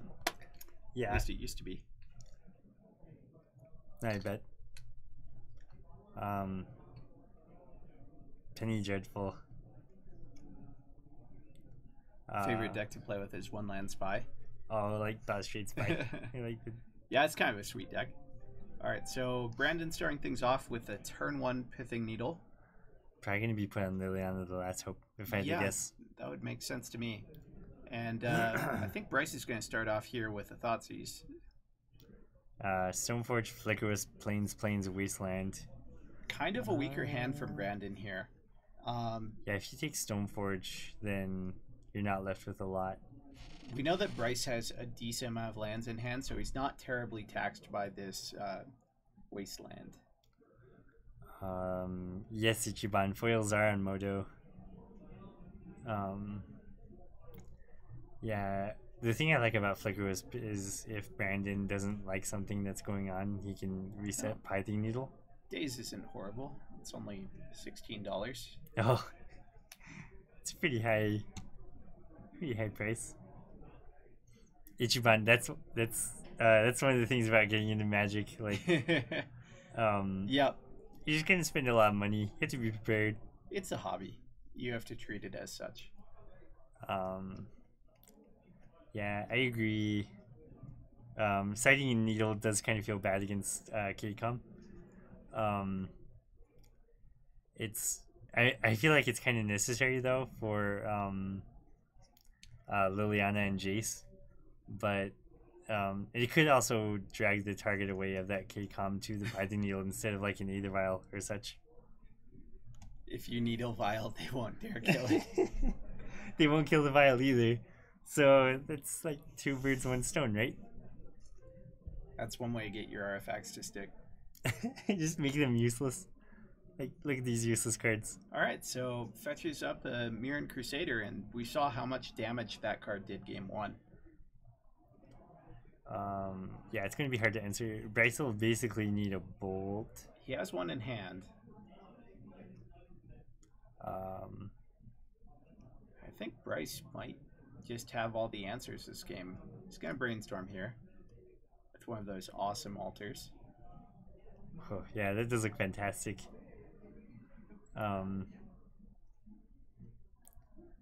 Yeah, I don't know. I feel like Brandon would have wanted to have like a turn 1 Aether Vial start in order to really have a chance against this deck. Oh, Scorpion Frogs. Brightling is one of my favorite cards in the deck. Yeah, I think Brightling definitely deserved its spot, and super strong, super powerful with Aether Vial. Like, insane. The reason why you haven't seen it here is because you cannot fetch it up with Recruiter. Yeah. So looks like, is that rest in peace? Yeah, rest in peace here. Okay. It's not my favorite card in this matchup. less than ideal, but maybe you just have the cards to bring it in. Grimag Angler can be rough to deal with, and Snapcaster Mage not getting value are like the two main things. But other than that, it doesn't do a lot. So you're kind of hoping that it kind of does shut off what Bryce is doing, or else it's just two like mana you wasted. Yeah. It's either awesome or it's horrible, right? Like, exactly. Fox says Rip is great. Yeah, Rip could be okay. Grimag Angler is hard for Death and Taxes to deal with some of the times because the creatures are all just really small. I could see that. You think you win the game, you see Fox? We'll have to see. We'll see. Brandon's hand isn't very strong still. He's got that Mirren Crusader, but not a lot else going on.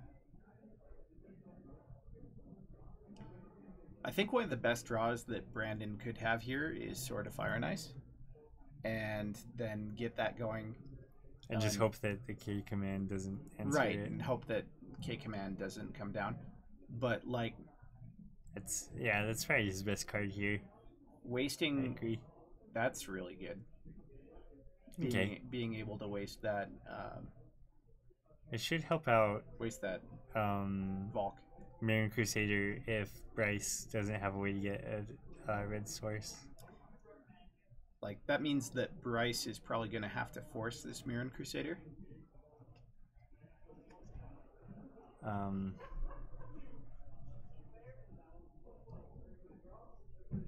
Yeah, that's fair, Fox.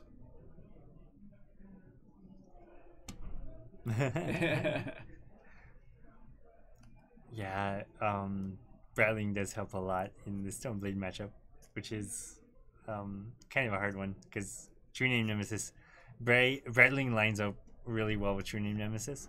That's what I like about it too. All right. Doesn't have to interact with it.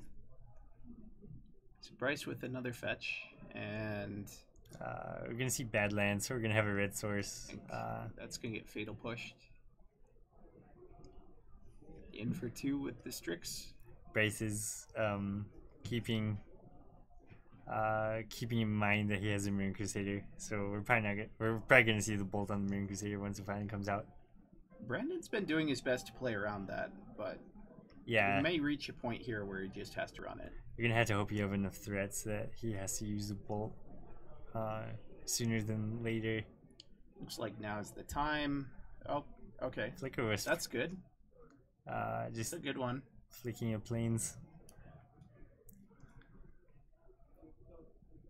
So Scorpion, I put it over Palace Jailer actually. I'm thinking about putting Palace Jailer back into the main, but as of now I have one in the sideboard, and I bring it in on Show and Tell because Show and Tell can be so hard if you don't have the right cards. But Show and Tell, putting a Palace Jailer into exile their Emrakul just feels so great.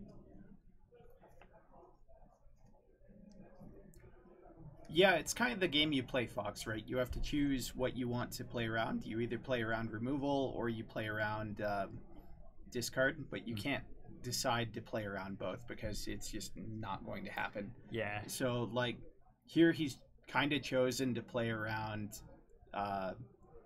the removal side of things and hope that Bryce is a little bit lighter on the discard side of things. And so far it's worked out for him, but that won't hold true forever. So there is going to be a time where Brandon has to choose to go for it.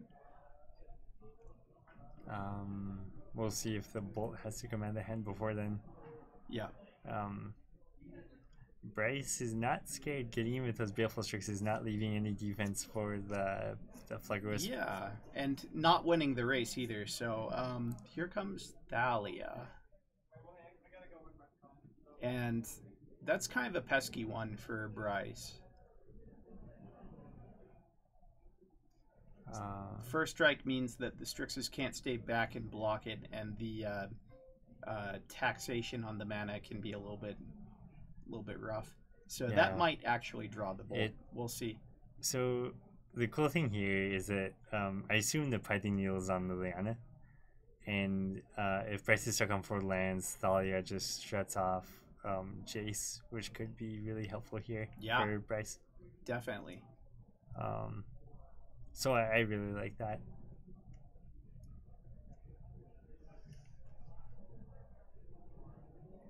Helm in D&T?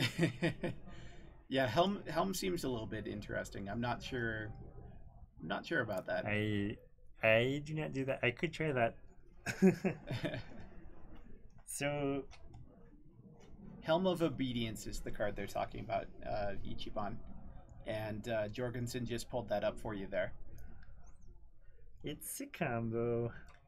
So with Rest in Peace in play, Helm of Obedience reads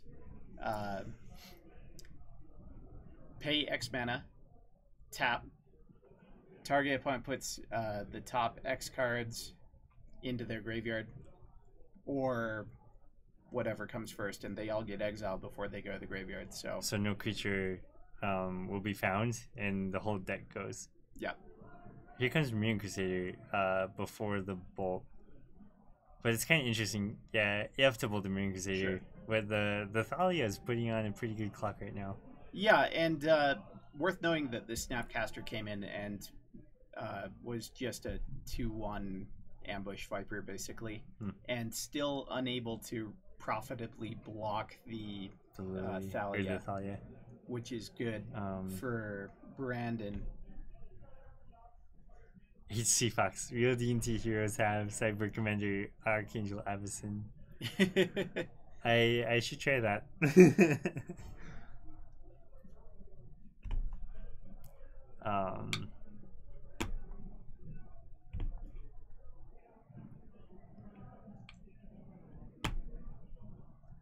Let's see. The race is pretty even right now. Like Strix has been held back. I wouldn't want to give up a Flicker Wisp for a Baleful Strix or a Snapcaster Mage, but I might. Ooh, that's a strong card if that gets going. I that believe should cost 3 though. That costs 3. That can't equip. Should I? Yeah, go talk to him real quick. Quick.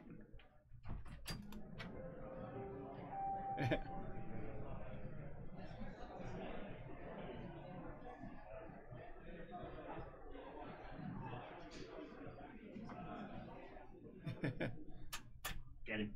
Got him. Okay. So he had an extra mana, so he was able to back up and do it the way that it should be done. I make that mistake so many times. Yeah, it happens. You start thinking about like, oh, okay, I'll just do this, and you're not used to the effects affecting you. Especially a static one that's not like super apparent at any given time. Definitely. Yeah, so First Strike and GTA is going to be pretty good because it's even able to strike down this Baleful Strix before damage is dealt to your Flicker Wisp. So yeah. We're going to see a key command, though, probably targeting Thalia and GTA. Just getting rid of both of those cards. And then a block on the Flicker Wisp. So Brandon's board just gone at this point. Yeah, and I believe that Brandon is hellbent, so...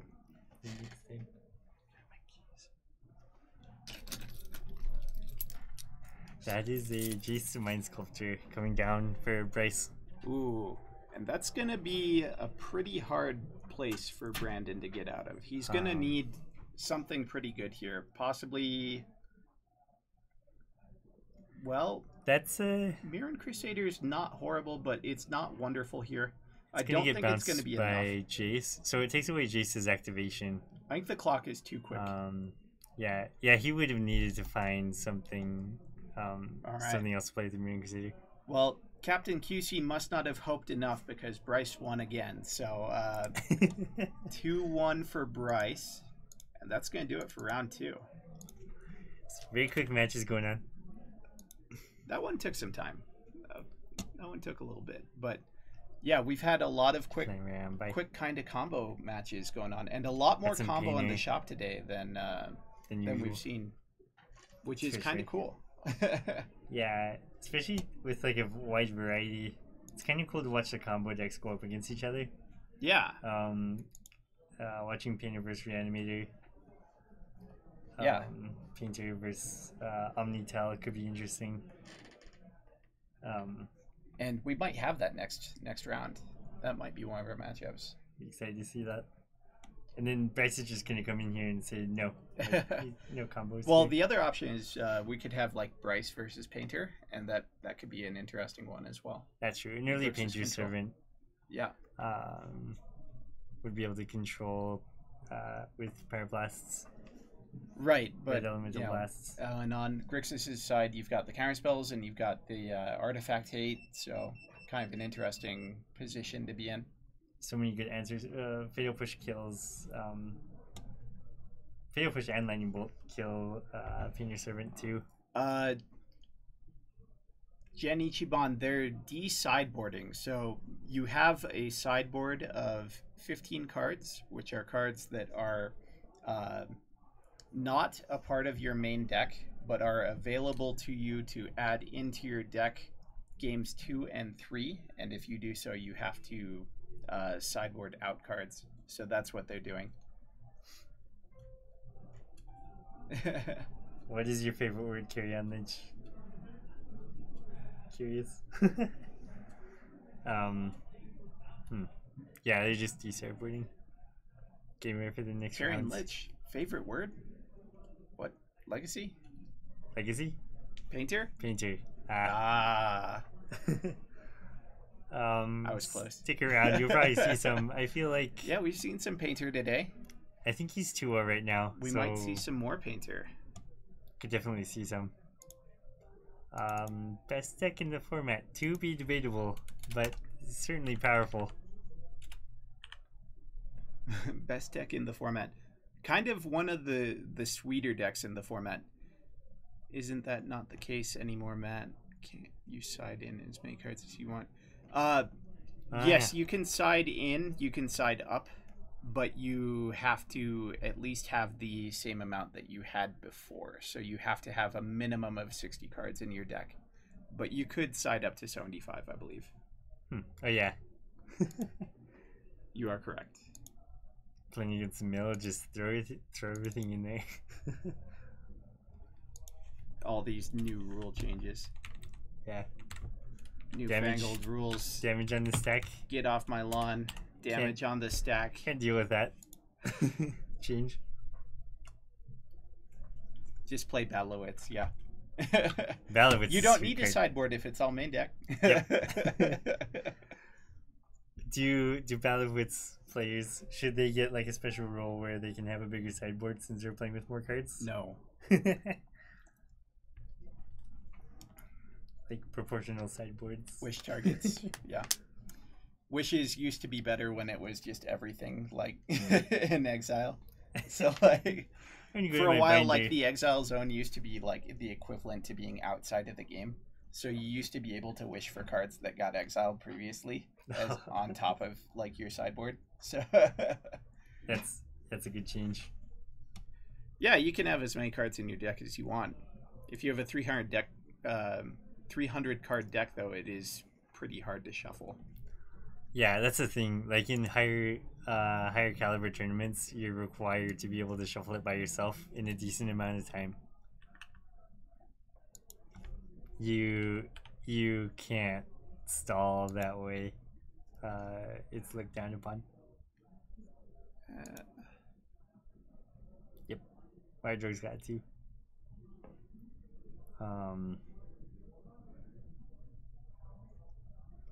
Yep.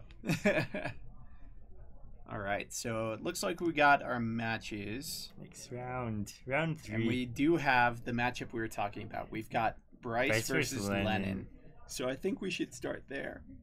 And then we've got Calvin versus Tim. All right. Let's do it. We're going to watch Lennon. We're going to watch some Painter versus some Grixis Control.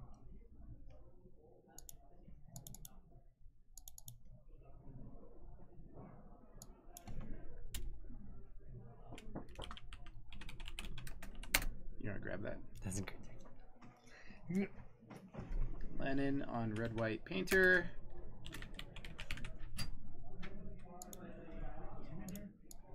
No. he's not. He should be. What are you waiting for? Bryce.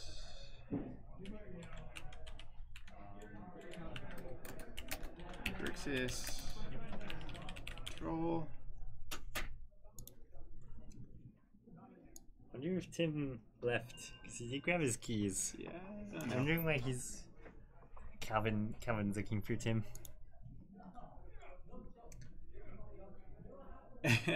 Bryce is getting his game face on. This could be interesting. This could be. I could see this going back and forth, or I could see this being a blowout on either side. So it should be an interesting matchup. I think it depends on Bryce's draws because I feel like Lennon's gonna present. You're gonna present the combo quite easily. It depends on what cards Bryce has. Is he gonna have the creatures that do nothing against a combo, or is he gonna have all the interaction, all the discard, all the removal? We shall see.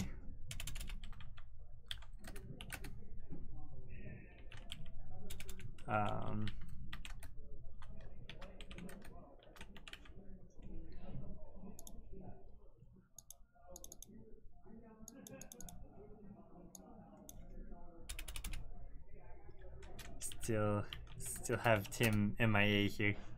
That's all right. Oh, he shows up soon. There he is.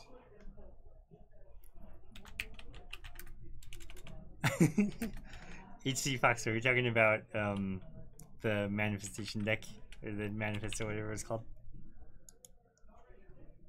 Mastery of the Unseen. Get some manifests going. Gain some life. Gain some value. All right, guys. While we're waiting for them to shuffle, we've got some big questions to ask you guys. So we've seen a lot of combo on camera. We want to know what deck you'd want to see on camera next round for our last round. So we've got, here are the choices for you guys. We've got Mud Stacks. We've got Sneak and Show. We've got Grixis Control, and we've got Blue-Red Delver. Which of those decks so do you far, want to see? Stacks is... So far, Mud Stacks is going... We've also got Death and Taxes, Reanimator, Turbo Depths, and Neckfit. So Ichiban, Sneak and Show. Sneak Attack is a red enchantment that says pay 1 red, put a creature from your hand onto the battlefield, and it gains haste. You sacrifice it at the end of the turn. So you just put down an Emrakul for 1 mana or a Grizzlebrand for 1 mana. And the Show and Tell is a 3 mana sorcery that lets you put lets both players put any permanent from their hand into play. And usually you're going to put that same Emrakul down or a Grizzlebrand or just some real powerful card. So it's like a combo deck. So Lennon might have what he needs to win here. He was able to get off a turn 1 Blood Moon. And Bryce did not have an answer. So I'm not sure what Bryce has to get things going here. He might have possibly like 1 swamp and 1 island that he might be hoping for.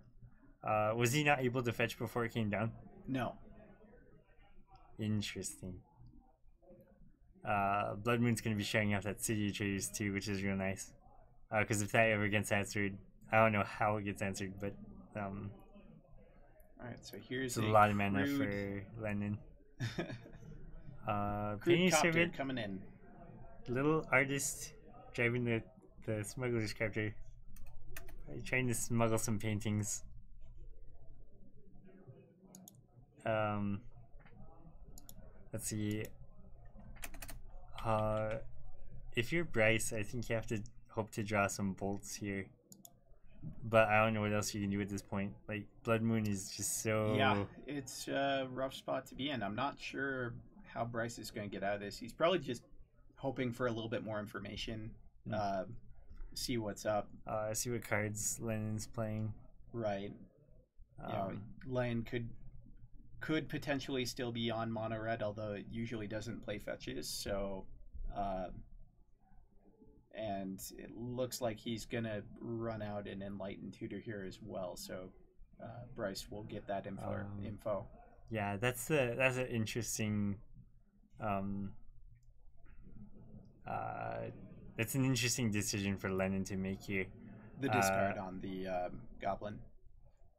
How much do you want to show Bryce, or do you just want to keep pinging him with copter until he's dead? Yeah, hard to say.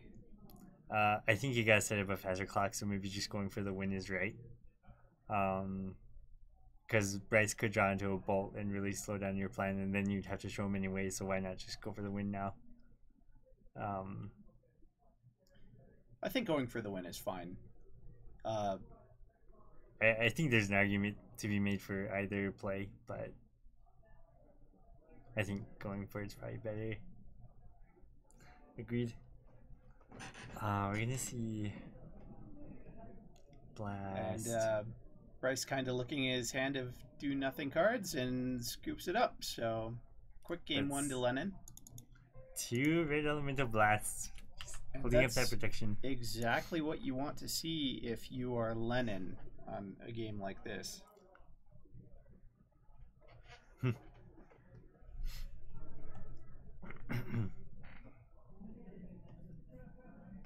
All right, so while they're sideboarding, we'll switch on over. Let's go to Tim on Nick Fit and Calvin on Grixis Control.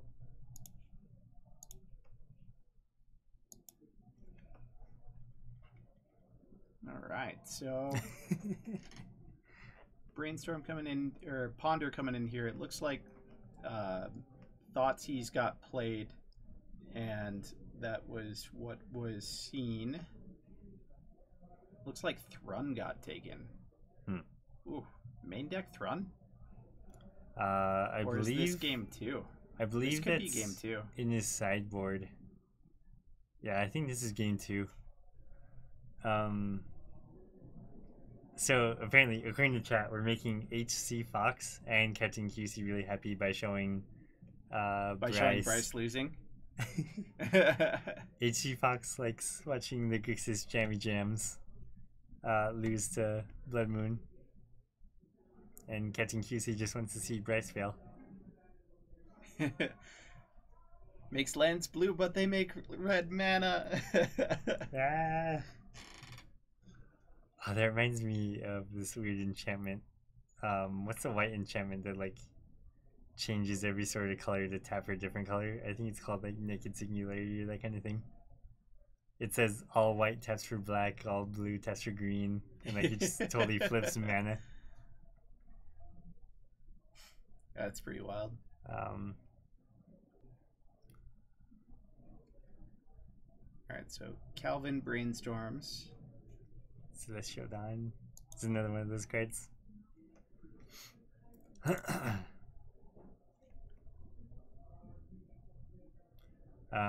think it's called like Naked Singularity or something like that. Is it? No. Yeah, that. Oh yeah, that that's does it. That's it. Yeah, yeah. That's Naked Singularity. There we go. It's an artifact. Oh, that was an enchantment. It is an artifact. It's probably the most hilarious card ever. Unless you like playing Magic, then people might hate you if you're playing that card. What happens if you then like magical hack the colors and like switch it to something else? Like I know or you like could like Moonlace or Moonlace. Like, yeah. Glimmer Die is the retrace one, I think. It just like change.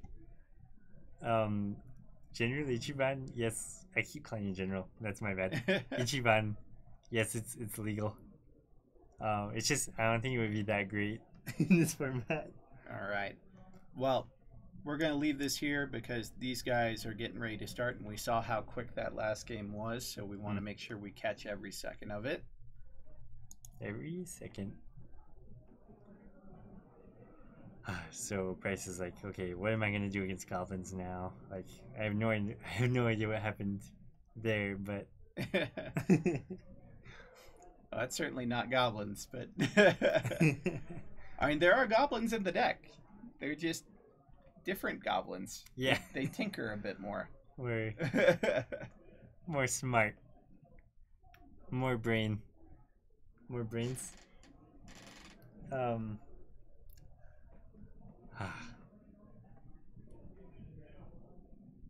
Okay, yeah, I'll start calling you Ichiban. That would probably be easier. You could call him first gen. First gen. Pokemon reference. um. So Bryce taking a look at his hand. Super secret elves tech. Let's see. Bryce gonna keep. Leads off with the fetch land. Just got force in hand. Okay, so we're not gonna see like Ancient Tomb, Petal, Blood Moon, Lock. Well, Bryce pointing to his fetch land, going, "I got this. I got a basic maybe." Kind of interesting because like, you don't mind if he goes to grab an island, right? Like if he screws himself on mana that way. Yeah. Well, and that could work out. Bryce has no incentive to fetch. Yeah, and wait till you like have a brainstorm or something. Just so you know the terminus. All right, Lennon naming blue. Now, an interesting thing about this actually makes Bryce's Force of Will better. Every card in Bryce's hand is now blue, including lands, so he can pitch any card in his hand to Force of Will. Interesting.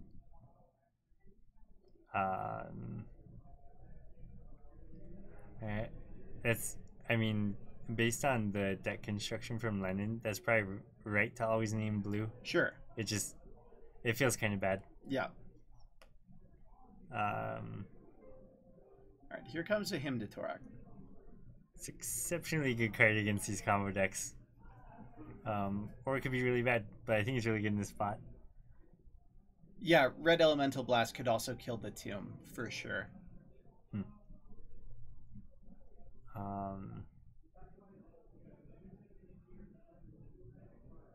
Alright, so 2 cards down.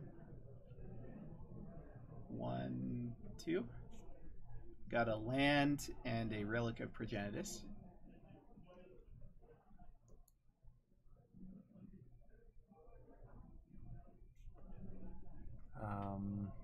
And then Snap Reb, your next land hits on to game 3. It's like, I'll show you for playing that painter. Naming blue. Here nice painter. It would be a shame if anything happened to your mana base. It's something that Lennon could do here too. Yeah, it's something that's open to both players. It looks like Lennon has the Grindstone. Another painter, an Imperial Recruiter, and I couldn't quite see that other card. It looked to be red. It might be a Red Elemental Blast. So see a fetch into Plateau. Lennon might be able to get around Bryce's Reality Twist. There we go. Force. If he has like a Pyroblast, then he's able to cast, get around Force by Pyroblasting, and then possibly kill next turn. But that does give Bryce a chance to draw an answer. Yeah. That's always the hard part about these decks. There's always like a 50-50. Like I could do it on this turn or the next turn, and there's benefits to both. You just gotta play around certain cards. Gen Ichiban, you play against people mainly. I don't think there's any bots that you really play against. Yeah, you could solitaire, but mostly it's against other players. The only bots that you see are those that you trade with. Interesting. Badisai has an interesting point against sword decks. Yeah, like when you're naming blue and they have Sword of Fire and Ice, just kind of like makes it hurt real bad. Yeah, that's a great point, Batisai. I've certainly done that before. Make the sword just fall off. Okay, so as expected, Force pitch Jace gets rid of that Grindstone.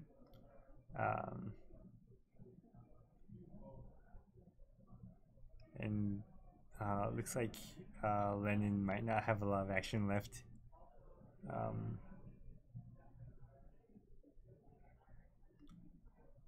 This is a really cool thing to know about this site. There's always a, like, this is another cool thing about Legacy. There's so many tiny interactions that can be easily missed.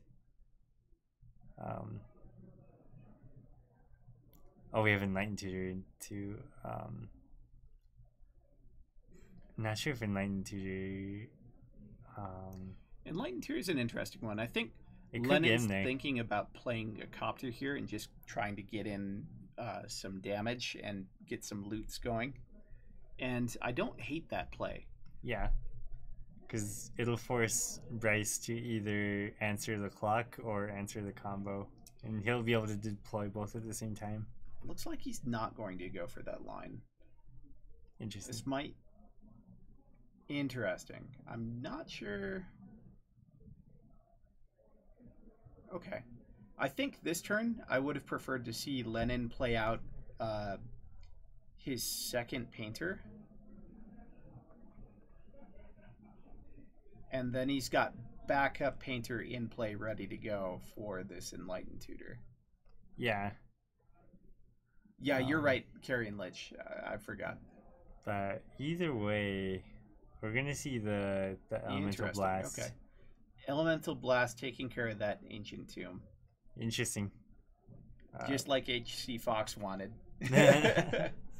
So Bryce is trying to shut off mana so he can't combo. So I like that because then he'll just be able to remove Lennon's creatures and just so go that from there. probably means that this Enlightened Tutor has to go fetch up an artifact land. Quite possibly. Rain of Salt. Let's see. You could. I don't know if getting Grindstone makes much sense here.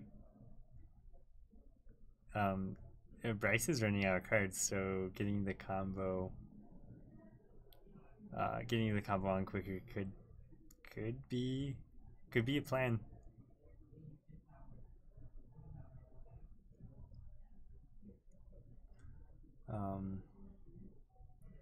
Kind of a tough spot, right? Yeah. I think if you're Bryce, you just have to let this resolve.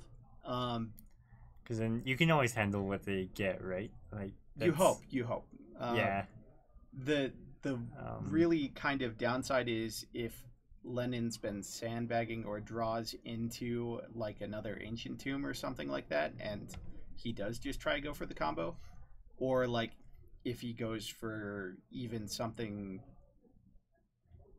I don't know, like that's probably like the hardest thing to deal with. Like if he has a red blast or something like that and just has another land and a grindstone, then it might be game. Yeah. Pretty quickly. So Len's Len gonna go for the grindstone. I kind of like that. That makes sense. Because Bryce has to plan around two different lines. The Smuggler's Copter is going to present a somewhat decent clock. It's also going to draw Lennon into mana eventually. Yeah, and just get him filtering through cards through what he needs. Tormod's Crypt if you don't have an artifact land. Yeah, that's an interesting line as well. Crypt would definitely shut off other. I could see it shutting off a Snapcaster, Red Elemental Blast here. That would really hurt. All right, so in for 3 with the Looter Scooter. Going to combat. Looks like we might see. Yeah, it's gotta be Snapcaster on Red Elemental Blast to destroy the Copter. Yeah, that's strong. That takes away so many options for Lennon. But now I believe he can play the Grindstone here. He can. Bryce does have another Pyroblast in hand, so he's ready for this. He's gonna have to. I think you destroy. He can kill Painter Servant. He can kill Painter at any time, like even in response to the combo. That's true. And the only risk is if Lennon has another Red Blast or something to interact with on that. Yeah, and Bryce is fine waiting too because he's a faster clock. Ooh, Bryce than- has a second Pyroblast there, so he's just got all the answers. So Okay. it looks like Bryce is probably going to take this game. Yeah, he's probably gonna just deny mana. Pithing Needle as well. Named Yeah, Grindstone. now he can definitely deny mana here. Yep. Yeah, I think this game's pretty much over. Yeah, we're gonna see a blast on the land. You might still see a blast on Servant to get in there with Snapcaster and provide a clock. Yeah, that's for sure. Because of your Bryce, you know he's gonna have a hard time casting another one because he doesn't have the resources right now. He doesn't have the mana. So now that Lennon has seen all these Pyroblasts and the like out of Bryce's deck, I'd assume that he's not going to name blue in the next one. Yeah, you probably side out all those cards. You could probably Well, keep some in I because think you can keep he's some a in primary because- blue deck. Yeah, it still Go down. counters like Snapcaster Mage. It still counters Force of Will. Those are relevant cards, but you probably want to name a different color. So maybe we can paint it black. HC Fox is on the same page. Yeah, paint it black. Yeah, and I can see green. Green's fine. I would just paint it red. That way, like Blood Moon's making all the lands red, and then just everything's It's red. thematic. But then again, I don't know. All right, so while these guys are finishing up this game, we're going to switch over to what I assume is game 3. Yep. Looks like we have a carpet of flowers.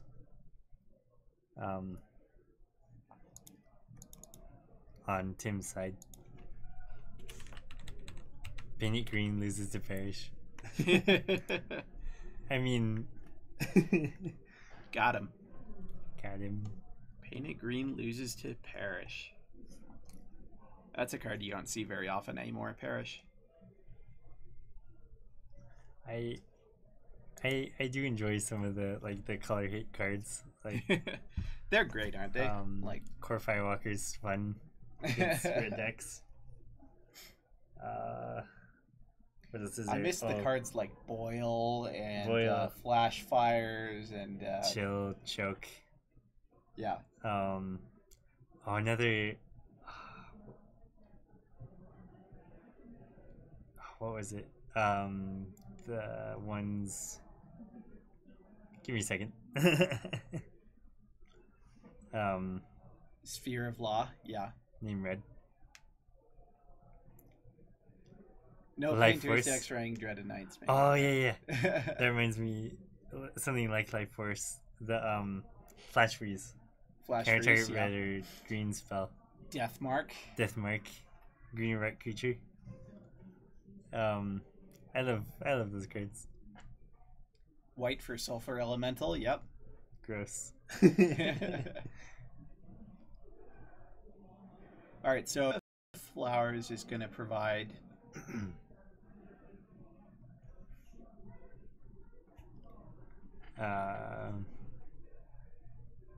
when True Name was new, you played 3 Sulfur Elemental sideboard. Yeah. As you should. Sure. True Name Nemesis needs to be respected. Although I haven't seen too Paint it many here at the store recently, which is kind of interesting. They're around. They're around. I don't see a lot of True Name decks.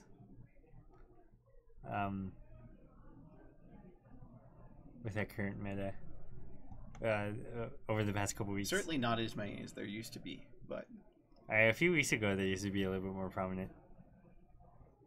alright, so here comes a Green Sun Zenith for Tim. True Name Nemesis is blue, but with painters. If you paint it white, it's white. It's white. So that's why when you're playing Painter Servant, it's good to have like a handy paintbrush on you. That way you just paint all your opponent's cards like in real life too. The best thing that I've done to a true name recently is cast Doran against it and turned it into a one power attacker. 1/1. 1/1. Ah, it's seems good. Nice 1/1. Yeah. Nice blocker. Like, I got something back for my 5/5.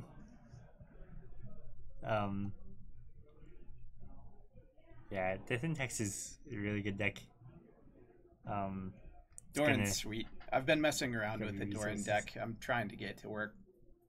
Life. Yeah. Well, it's more like core tribal / life / toughness matters. Doran. It's pretty awesome. Infinite toughness on that one. Yeah. children? So you run like the end core creatures, and you run Dare Spiritualist and Task Force, so you can gain infinite toughness creatures, and you can attack for infinite damage with Doran, or you can gain infinite life with Starlit Sanctum or Diamond Valley, and that's just tough to deal with. Because you can't Fatal Push Doran unless you have a fetch. You Yep. can't bolt it. Or you can use that infinite life. You can gain infinite life with Ailey as well, or Eiley. Yeah, sack your infinite toughness, dude. Sack your infinite toughness, dude, and then use the other ability to exile their stuff. So. It's some good control. Amonkhet Seas. Amonkhet Seas being played. Oh. So Tim's got a pretty big Fancy hand. He's got Liliana. Garrick? Liliana, Abrupt Decay. Garrett goes to the graveyard. Interesting. And was that a Titania? Oh, I don't remember. Alright, so that game finally concludes, and we're going to jump back over to our feature match here. All tied up at 1-1. Scorpion, we're gonna watch it in the 4th round.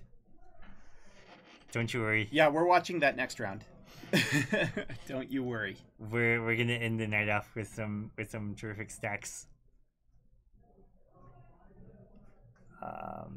So we see turn 1 Painter. Okay. A very good start. I'm assuming not naming blue this time. But you never know. Yeah, we don't have the pug to tell us this time. Okay, so Goblin Welder, that's a good draw. That'll be a target for Bryce to kill, because that'll just keep Lennon I think Lennon's able to protect it running with with the a resources he red wants. elemental blast from like a force or anything like that. But it looks like he also just has combo here. So Definitely. just jam combo first, and here comes the Force of Will, and that's going to get red elemental blasted. Right away. And Bryce is in a lot of trouble here. Yeah, because one more land. I don't think Bryce has anything else to really get going. It's too early for K Command. Yeah. He needs like an EE or a Pithing Needle, or he's got K Command in hand, but he has to live long enough. Lightning Bolt would be good. And Lennon does have the 3rd land. Is a turn too late. Yeah, Thoughtseize going to do nothing here. But Bryce is going to just try to find some information for the next game. He sees the 3rd land, so Bryce is going to scoop it up to a very quick Painter kill. Man, Painter what taking a game. Taking this tournament by storm. 3-0 with Painter, okay. Alright, so switching back over. Let's watch him Nick Fit against some control. This matchup is definitely interesting. Alright, so both players fetching out some basics. Tim getting a ton of mana coming off of that Carpet Flowers. He gets 3 extra mana of any color of his choosing, any one color of his choosing, on 1 main phase each turn. Let's see what he can do with that.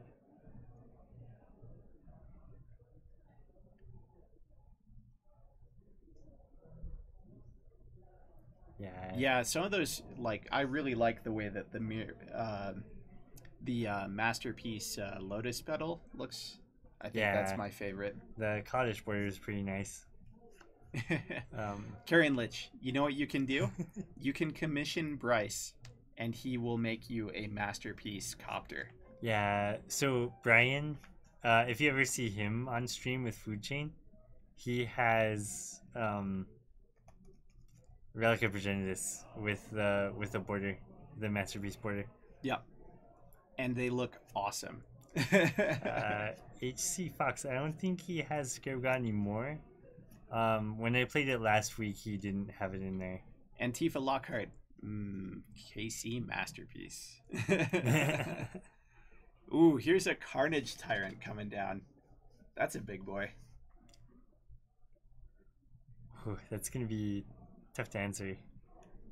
And so, Edict. And take care of the Explorer. He's gonna need a Snapcaster or something else though to clear that Carnage Tyrant. Yeah. Especially before Tim can get something else going. Okay. Kind of surprising to see Calvin have a third basic here. Maybe he was prepared for this matchup. Maybe he was prepared for. Yeah, it bodes well against, like, you know, we saw Bryce really struggle with a turn 1 Blood Moon, and you know, that's another reason to be running a couple more basics. Exactly. I think we have some Dino DNA Jurassic Park reference going on here. Carnage Tyrant finds a way. Not this game though, is it? It's going to be Snapcaster Diabolic Edict.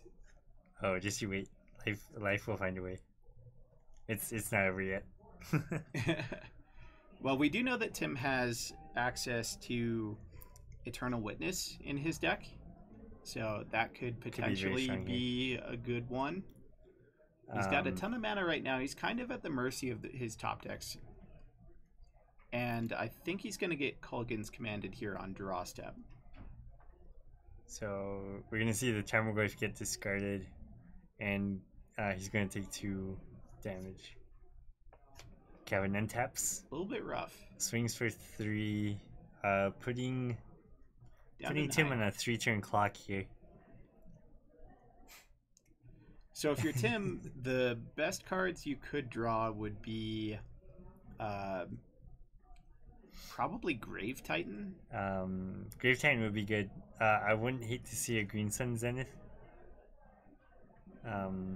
Or a Planeswalker. Now it's a little too late. The Nissa would be great. Yeah. We'll see what the last top deck is. And Calvin with a full grip, I don't think much will happen. Tim electing to fetch. 2.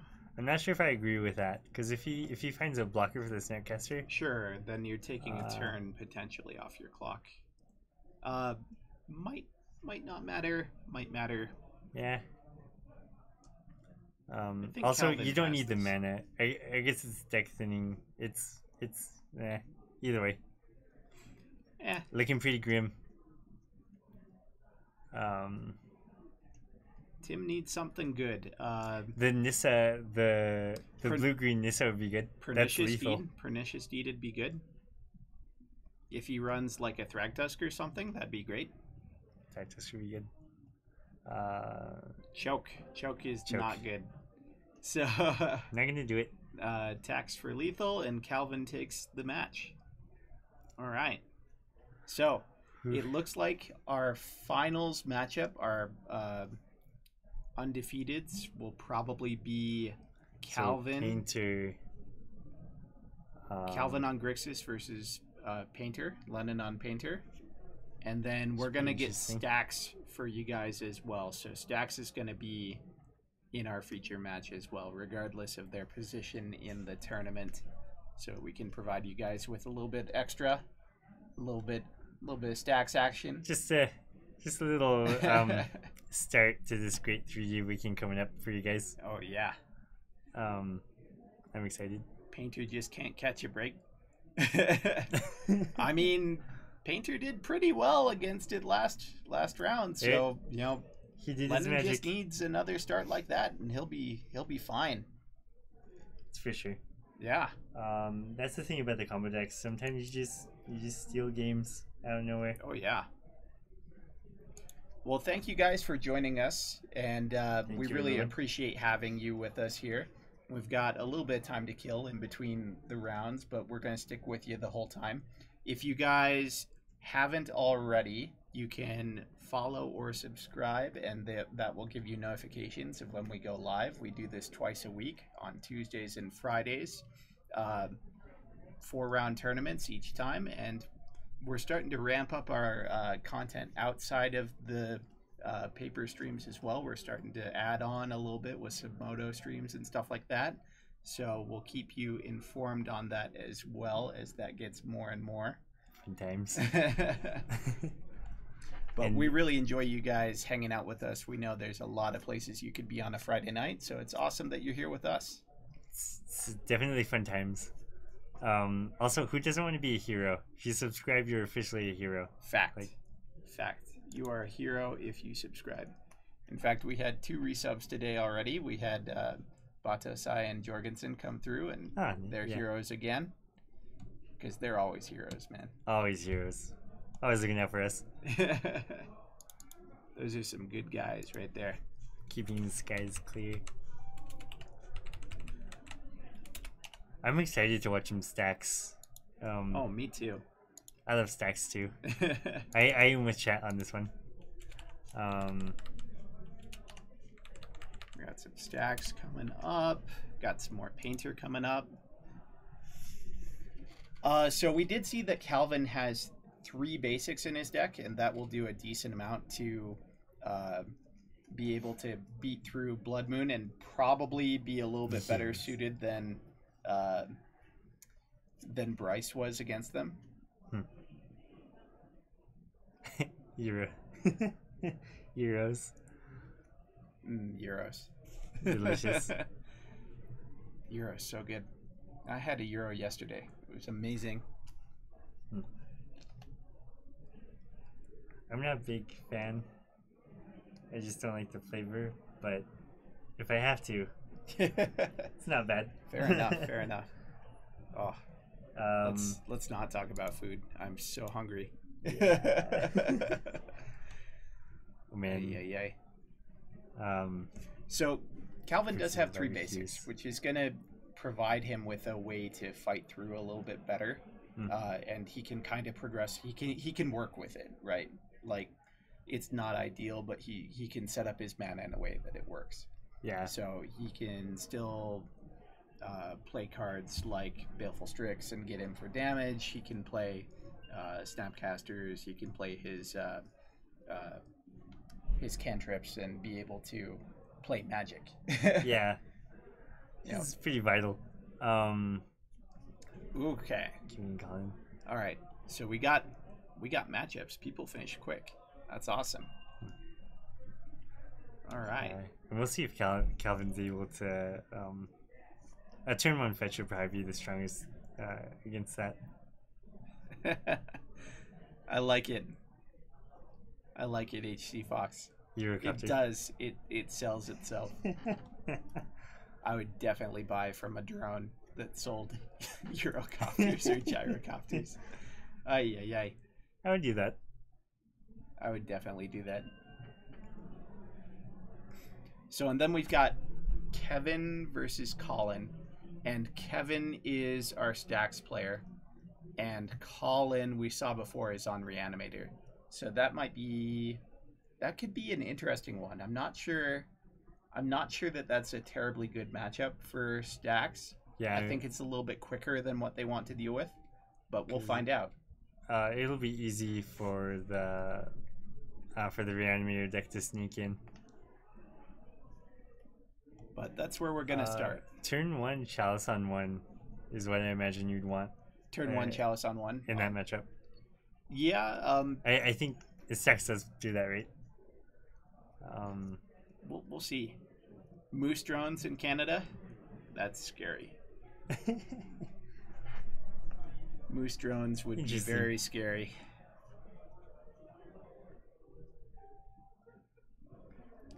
Turn 1 and Ensnaring Bridge. Yeah, that could happen. Likely there's a Tidespout Tyrant to deal with that. Or like an Ashen Rider. That's another one you see a lot. That'd be the best answer to Sire of Insanity. The Ensnaring Bridge. Moose Mountie Cow. Yeah, that is a lot more scary. HC Fox. Moose Mountie Cavalry. Yeah. Very, very scary. That does sound terrifying. If I saw that, I'd be like, okay, take me to prison now. Like... I don't know what I did, but I'm sure I deserved it. I got the Moose Mounted Cavalry coming for me. It can't be great. You don't want to be trampled by moose. You really don't. And especially like one that a Mountie is riding on, you don't want to be trampled by that moose. Oh, no. Doubly so. Double the bugles. Ensnaring Bridge, scary moose. It's very scary. If I'm on this booby scale, it's pretty high on the scale.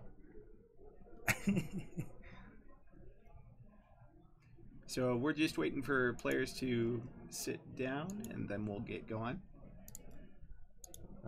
Make sure that these matchups are. HC Fox agreed. Hippos can kill you in like 2 seconds. Oh yeah. Yeah, hippos are pretty dangerous, but there are a lot less hippos in the mountains than there are moose. It's true.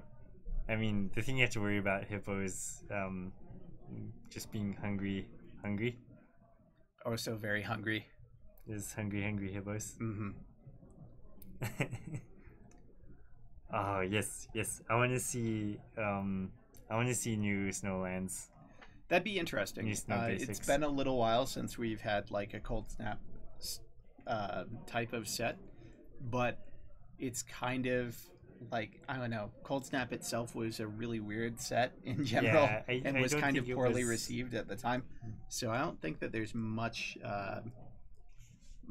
for that. I feel like at the time snowlands weren't as popular because the set wasn't as popular, but I feel like there could be a resurgence because more and more people are looking at the snowlands like, hey, this is a cool, like, these are like cool vintage lands. Like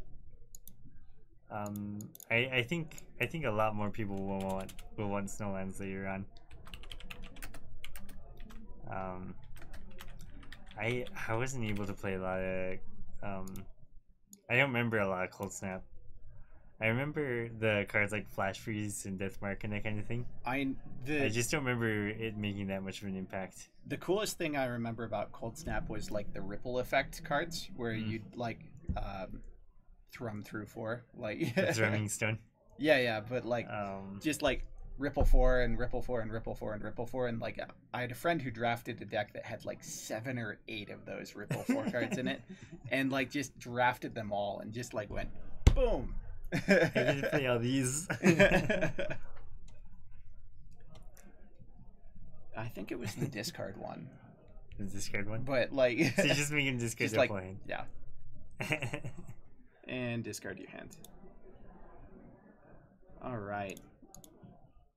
We switched over here. We're waiting. Okay, so you see new snowlands, but you have to face a moose coif for 18 months in standard. No, thank you. Would you hit the button? No, thank you. I think I would. Moose coif? Moose coif sounds terrifying. I think I would risk that.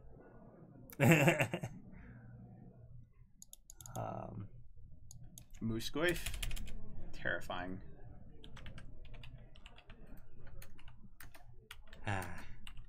Rip up.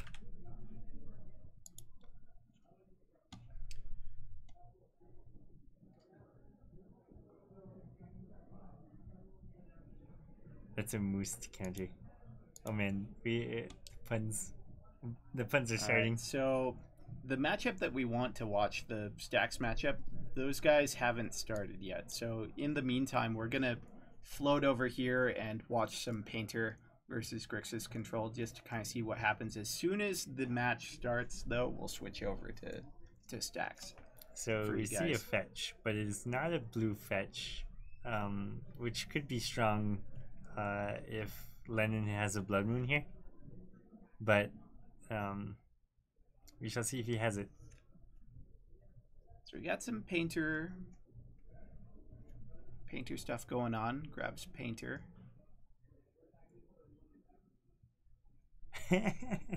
Blood Moose. Blood Moose. That sounds more terrifying than anything. That sounds like the perfect uncard. Blood Moose. Blood Moose. All of your lands are mountains, but you have to sacrifice a mountain at the beginning of each upkeep. Now I feel like I want a Magus of the Moon that is altered to be a Blood Moose. That's like perfect. Maybe I'll have to get Bryce on that. Blood Moose. Blood Moose. I like it. It's perfect. So we're gonna see Pain Your Servant. Calvin looking at Force of Will. Does not fire. Here comes Grindstone. That's probably gonna get forced. Okay. So we actually have Kevin versus Ryan, not Colin.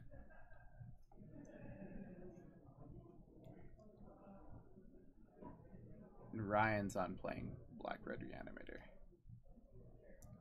Oh, okay.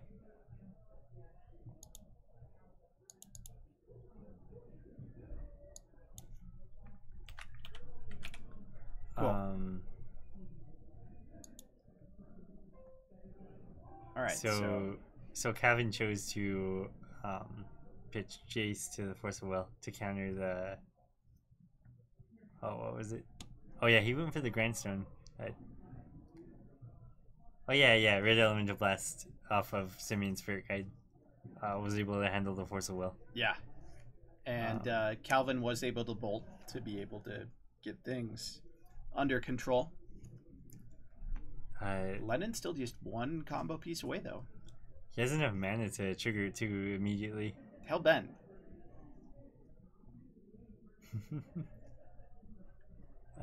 Flavor text. You knew it was a moose. You were warned. HC Fox, we need to make this happen.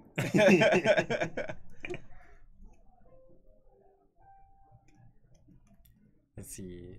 All right. So finally have blue mana up for Calvin. We're going to switch things over here in just a second. Manual mill time. Manual mill. Good time to switch. Let's go to Stacks. All right. Oh, let's get that timer up. Yeah. We've gone. I think we went to time for the first round, or have you been changing that? I've been changing it. Okay, I just haven't noticed. Let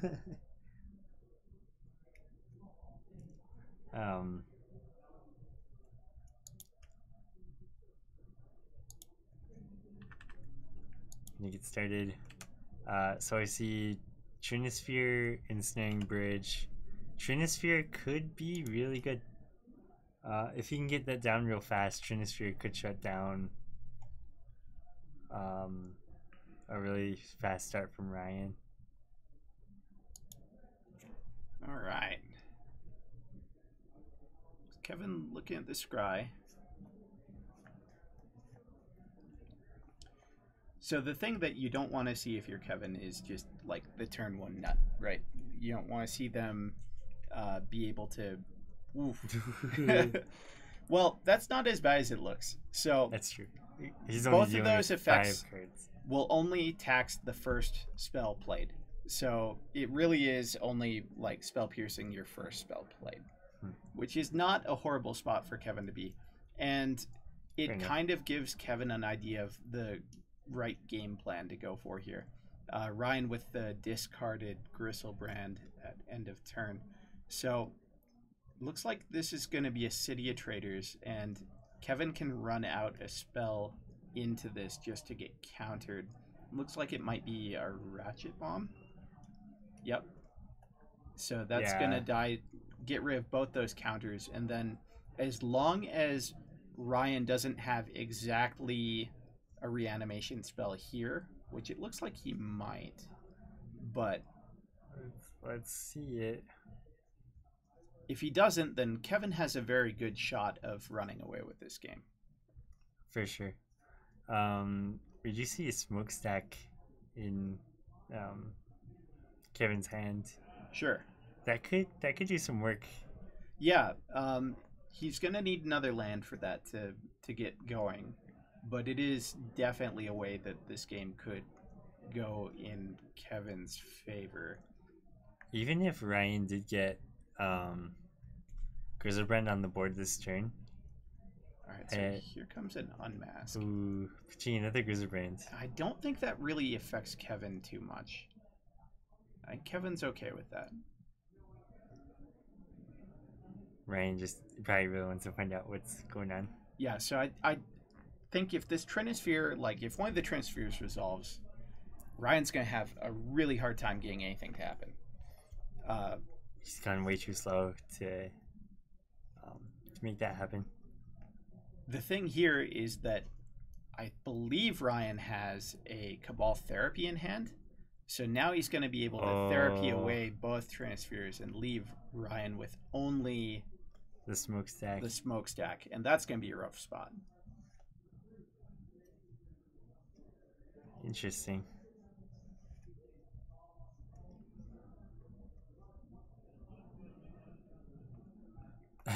G Fox says take smokestack. Yeah, I'd be kind of tempted to. I don't hate taking Karn, and the reason why is in order to get the smokestack down, Kevin's going to have to lose at least one land already. So both those should go.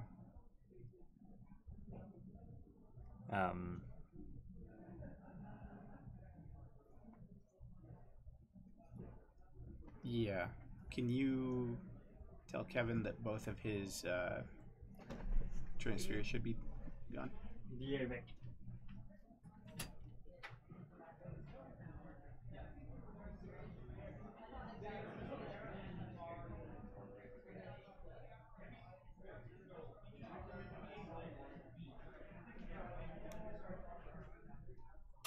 Okay, we good? Yep, all good. Kind of rough. Very rough spot. If you're Kevin, what are you hoping for here? So if you're Kevin, if you have like an ensnaring bridge or something, or if you get a land and are able to land this smokestack, you might be able to get to a point where you're able to up it fast enough to reset the board. And get the Grizzlebrand. Yeah, no port here. I think Kevin just kind of missed it because he was planning on Trinisphering this turn, and that ended up not happening, so he wasn't really thinking about it. Which could hurt. Ryan has 3 mana though, which could be plenty even if he was ported. Yeah, might be a little tilted, but yeah, that Trinisphere was probably gonna help a lot. This seems like a great draw from Ryan and a pretty tough matchup for Kevin. Get rid of both those Chancellors. I guess I shouldn't say get rid of, because discard. They're just resources again. Even more useful now than they were in hand. So you have to imagine that this game's going to be over. Yeah, the smokestack isn't going to help. If there's like an ensnaring bridge or something, then Ryan has to specifically find an answer. For sure.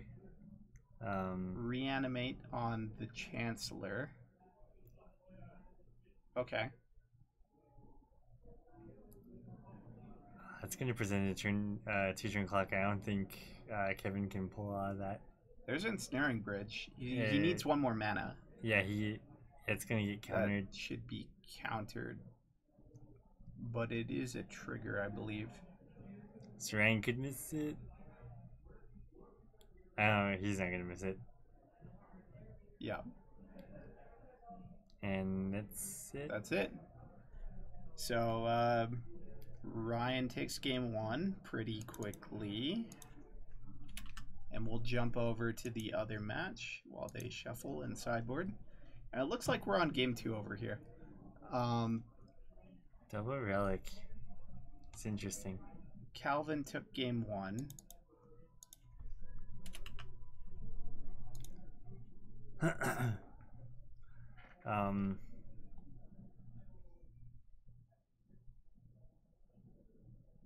Double relic is kind of like real interesting here because while I think that getting rid of the graveyard isn't super necessary in this matchup, just getting a redraw out of a card is not a bad deal.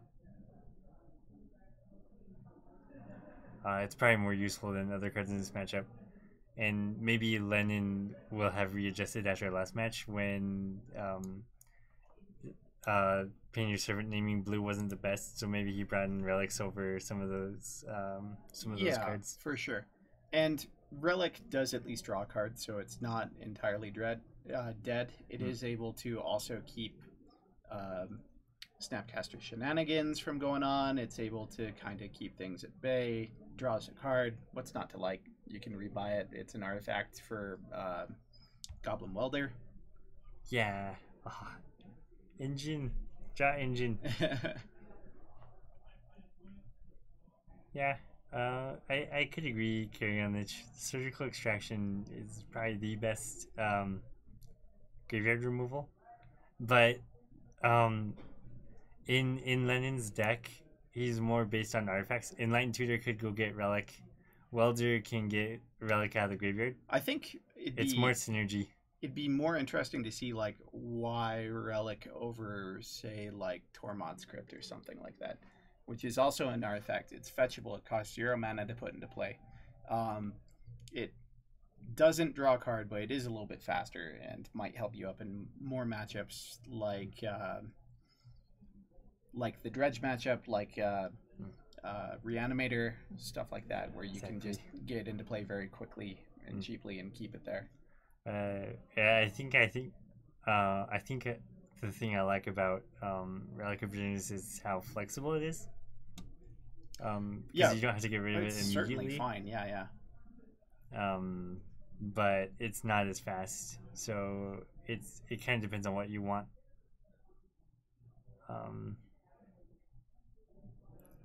Carry on the Remorseful Cleric is really good. I'm thinking of giving that a shot in Death and Taxes. Cleric's interesting. I don't think I'd main deck it, but as a sideboard choice, it's definitely I was thinking doable. maybe as a 1-of. That way you can search it out with Recruiter just in case you need to get rid of graveyards, and that way you're not like trying it a lot. I feel like might just put one in the sideboard. Yeah. Surgical doesn't turn into a 5/5 beater with Insolent Artifact. This is true. This is true. Yeah, I just see like the artifact.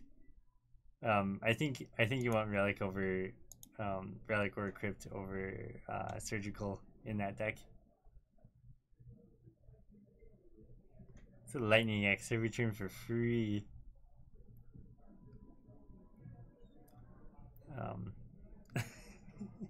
You're just 3 mana investment.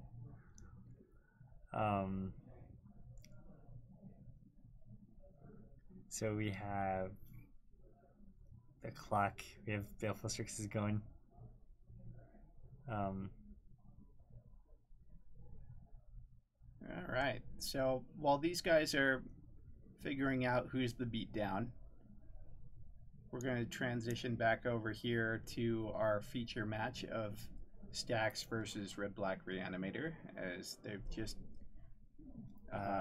looks like Ryan's on a mulligan. Kevin's looking at his hand, but we want to stay here because this game can go really quick. So We Yeah, want to make sure we don't miss any second of it. for sure.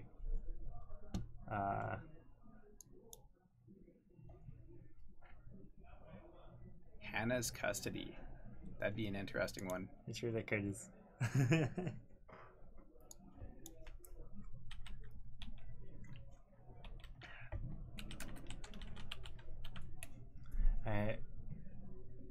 Artifacts cannot be the target of spells or abilities. Interesting.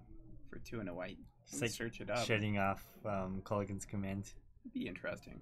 I think that'd be going way deep. That seems really good. So Kevin's looking at a hand that has Crucible, Mox Diamonds, looks like only 1 land and a Chalice on 1, as well as Spymasters. Spyglass.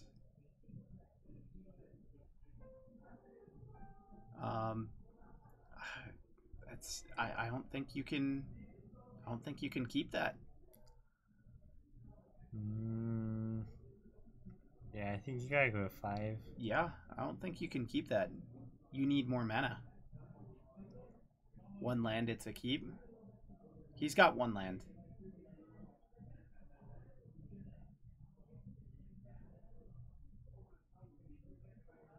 If you had a tomb, I would keep. Gotta dream big. I hope you just roll. Yeah, so Ryan mulls to 5 and Kevin's Rip gonna mull as lines. well. And I think that that's definitely what you need to do. You need to send that back. Like, This will be interesting because I feel like the more Ryan mulls, the harder it's going to be for him. Well, Ryan's deck does mull quite well, so mulling to 5 not necessarily a huge problem. He's just looking for the right cards. All right, this looks keepable. It's not wonderful. Yeah, not very powerful. So Ryan scried to the bottom, and Kevin is also going to scry to the bottom. And we're off. Off to the stacks races. So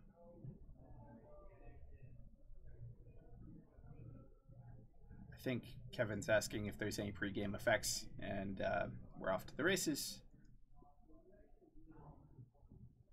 Buried Ruin looks to be the card. Yeah, it's Buried Ruin. Tormod's Crypt was the draw for Kevin. That's a good one. That's really good. Do you put that down here or do you wait? I think I'd start off with a Spyglass.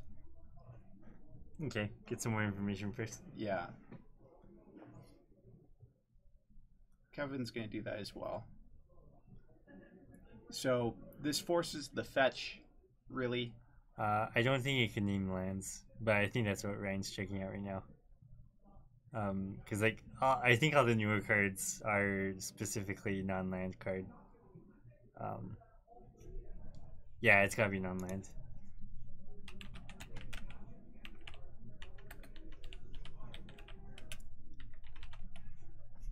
Yeah, I think it's just Pithing Needle. Yeah. It can name. Any card name. Yeah, it can name lands. I wonder if that Polluted Delta is shut off. It kinda. Well, he gets to look first and then decide. And then name. So Grizzlebrand is definitely another good name. It's interesting. With 1 more land in hand, and with the he's gonna name. He named Polluted Delta. Harsh. Yeah. Wow. I remember the first time that happened to me. I was teaching someone. Yeah, there's an Abrade hand, but no way to cast it. No way to cast it now because he can't fetch. Polluted Delta's down. Tormod Crypt safety. Yeah, I think that makes a lot of sense from if we Kevin's see side. Entomb, Grizzlebrand can come out here because we have Swamp, Dark Rit, Reanimate. We just gotta find a way to put a card in the graveyard somehow. There's Crypt to deal with it, though. Oh, that's true. So we're gonna need. Ryan's gonna need a lot here to power through this. Time to change deck name to Black Reanimator. Alright, so here comes Therapy. And this is going to be a blind name. So if you're Ryan, what do you name here? I think if I'm Ryan, I'd name like Ensnaring Bridge could be something good. like that, like Trinisphere, Ensnaring Bridge, Trinisphere. something he missed, obviously. But oh, you know what's interesting is Ryan probably was supposed to hold on to that and just use it off of Dark Ritual to try and get that Gristlebrand out if possible. Oh. After like being able to force through like an Abrade. So if he draws like a red source, either a fetchable or just a Badlands, he might be able to kill the Tormod's Crypt and then go off. It's true. Either way, you gotta go through that Tormod's Crypt. Here comes Stacks, Smokestack, the name of the deck coming into play. And that's gonna be a little bit rough for Ryan here. Probably sack that Blue Delta. Yeah. You name Coffee for your Therapy? Always keeps my chin and eyelids up. The darkest of hours. There are some good names that you can do for like Therapy when it doesn't matter. Abandon Hope. Play the game. Abandon Hope. Dash Hopes. Dash Hopes. Alright, and down comes Crucible of Worlds. Very important. So now Smokestacks is able to stay on 1 and Kevin will stay even without losing any permanents. He's able to sack 1 and then return a land with Crucible. Tiny Tim gonna die of the black lung. No. Yeah, I'll probably do it here. Yep, so Kevin gonna gain a life off of Inventor's Fair. Just stacking all the triggers. Crucible of Worlds really good here with Smokestack. You just bring back City Traders if you need to. Yep, seems fine. Or just Buried Ruin. Take your pick. Does not matter. And Kevin even has a clock in play with the factory.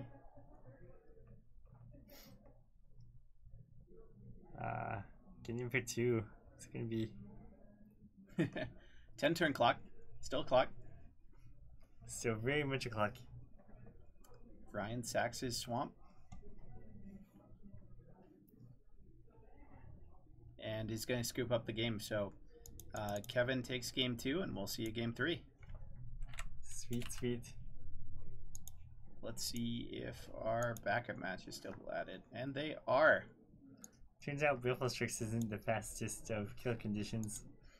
There's a Blood Moon in play. 2 basics on the other side, though. Okay, and it looks like there's a Culligan's Command on the stack. Getting rid of the Welder and the Smuggler's Copter. Welder will activate in response. So, Welder going to switch out Copter for a Grindstone. And then resolves. Calvin in for 2. I guess that's another reason to play Surgical over Relic is Relic hurts. Relic can hurt your Goblin Welder. I think someone said that in the chat. Didn't see that. Baleful Strix is coming in.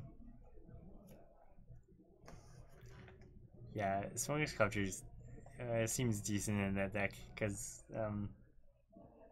it has to be answered or else like it's just gonna deal a lot of damage, get a lot of cards.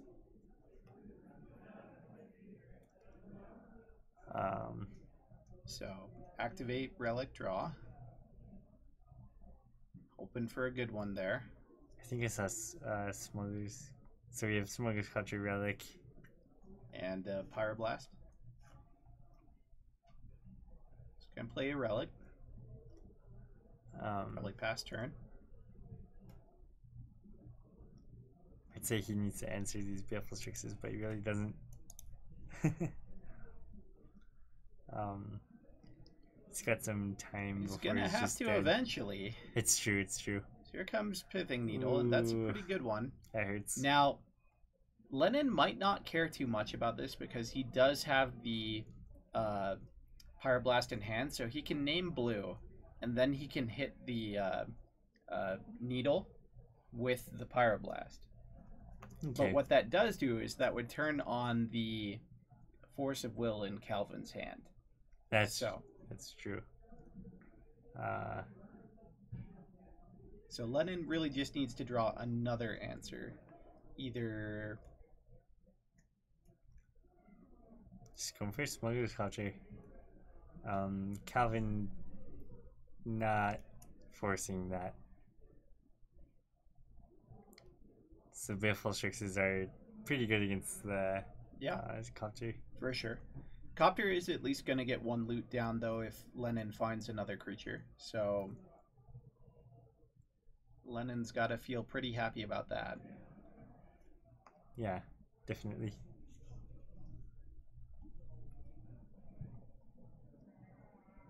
Let's see. So if a Pyroblast.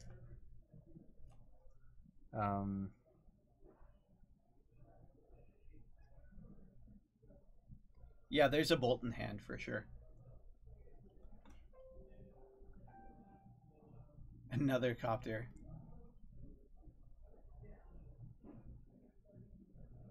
Looks like we're mowing over in the other match. Yeah, as soon as those guys get their hands drawn and keep, we'll get you over. Kevin's on a mold of 5. It's pretty low. And Ryan kept his 6. You gotta make sure you find what you need. All right, looks like we're on Scries, so we'll switch over. It looks like Ryan's got another discard heavy hand. I'm not sure if he has any combo to go with it, though.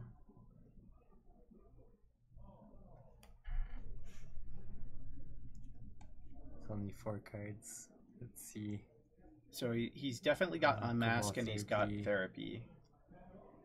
You start with a Blind Therapy. Interesting. Okay. Karn Crypt. So he missed. Passes.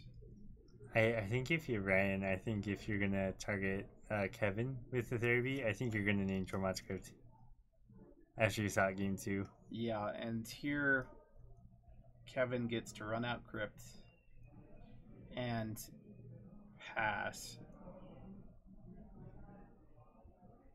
Not wastelanding so that he can draw into a soul land and play Trinisphere next turn. And then Ryan looking at Unmask. Yeah, I think he drew the Unmask for the turn. Passes back. I wonder if we'll see an Entomb. There's land number 2 for Kevin. Yeah, Karn would end the game in a hurry. We're going to see those constructs get real strong. Wasteland on that. On the Badlands. Whoa. Okay. And we're going to Braid. No mana. No mana left. Wow. Whistle. Oh, okay. Man. Whoa. So things got interesting. That's going to take Ryan's resources to 0.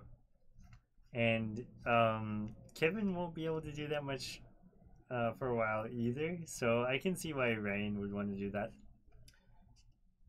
If Kevin draws a soul land, though, he's able to run out of Trinisphere, and then you have to imagine game's over.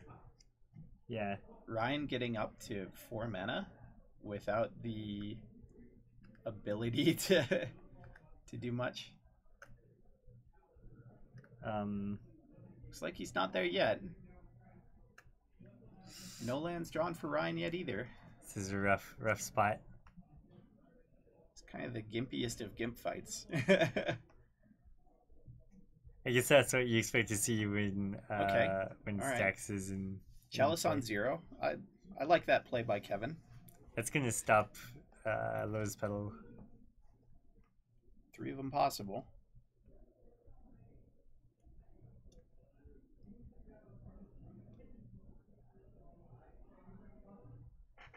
Don't forget to tell Bryce that his punishment for playing Grix's tap out jams. He has to. Alter the counter for free and change the body to a Euro. Eurocopter. Eurocopter. Masterpiece Eurocopter. So you have a land from Ryan. It's a port, so he's able to port. So that's the thing. Do you fetch, or do you just let the fetch land tap? I think you gotta fetch. You have to fetch, and you probably have to fetch a basic, to be honest. You want to get. Ooh, okay. Just hope he doesn't get wasteland. I think if you're Ryan, you don't want him to see any kind of land. Because any kind of land means wasteland, soul land. Yeah, I think that's a little greedy. He might get away with it, but yeah, if Kevin keeps trying on lands, this will pay off. All right, so Kevin Looks like drew we do have a bunch a of very lands. macabre, so he's got that waiting in the wings. It's gonna be an interesting.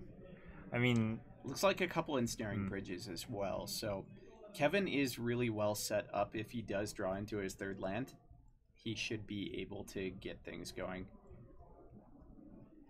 That Fairy Macabre was a really good draw because if it was Tormod Crypt, he wouldn't be able to cast it. Yeah.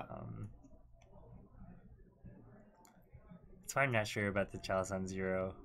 The stop pedal, I guess that was kind of necessary for those turns right there. Another Trinisphere drawn, still waiting to draw another land. This is getting real close here. 7 cards in hand. He's just gonna pass and port. Ryan doesn't draw a land either. Someone is ready to win with a 2/2 flying creature versus Zoom, says HC Fox. Yep. We're gonna see go all the way here. Hey Zoom. So Ryan gonna unmask here. This is good. Unmatch pitch unmask. This will show him the Fairy Macabre, which could change the course of the game. He might take it here too. There's not a ton of other things that you can take that aren't relevant. You've got triple Trinisphere. Triple Trinisphere, double bridge, and Karn.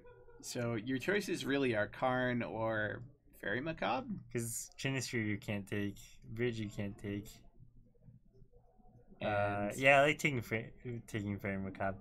If you're Ryan here, you're going, man, that's a lot of hate. Hope he never draws a third land. It doesn't look like he got land. That's going to be a port on the Bayou, which could slow Ryan down enough. This is super close right now.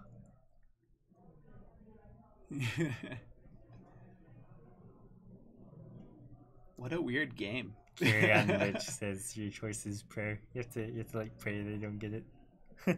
What a weird game. Very weird. There's your land. Number 4. And that's going to be a rough one. So let's see what Kevin goes for first. It should be a Trinisphere, which it looks like it is. And that's going to effectively lock Ryan out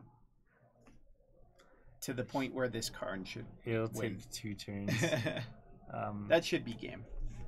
We'll see how long Ryan plays. Lowe's pedal costs 3 now and just gets countered, so that's way inefficient. Yeah, I don't see Ryan getting out of this. Dark Rit costs 3, so it does nothing. Yeah, that's the new Karn.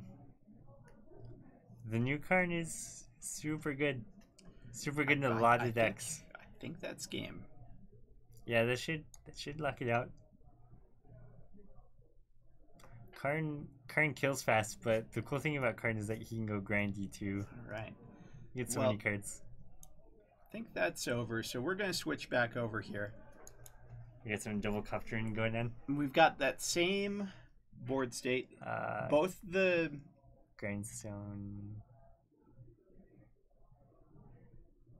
interesting. Okay, so Um, Gurmag Angler just entered the battlefield. Both copters are still there. Both birds are now gone. we have Blood Moon in play, so Blood Moon's still in play. Calvin has 3 basics, so he's completely fine. And Lennon does not draw into a creature to block, so he dies to Gurmag. Lethal.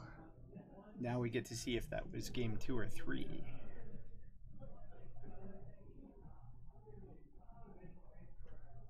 Looks like they're shuffling up for another game, so I think that's 1-1. King 2. No, that'd be match if that. If, Yeah, Yeah. that's match. Okay, Unless wow. we missed something on Calvin's end. That should be match. Wow. So 4 rounds of Legacy in the books. That's going to do it for us today here. Thank you guys for Some good hanging out Legacy. with us and watching some more Legacy. Go ahead and support Brian tomorrow by watching him in day 2 at Richmond. Go Brian.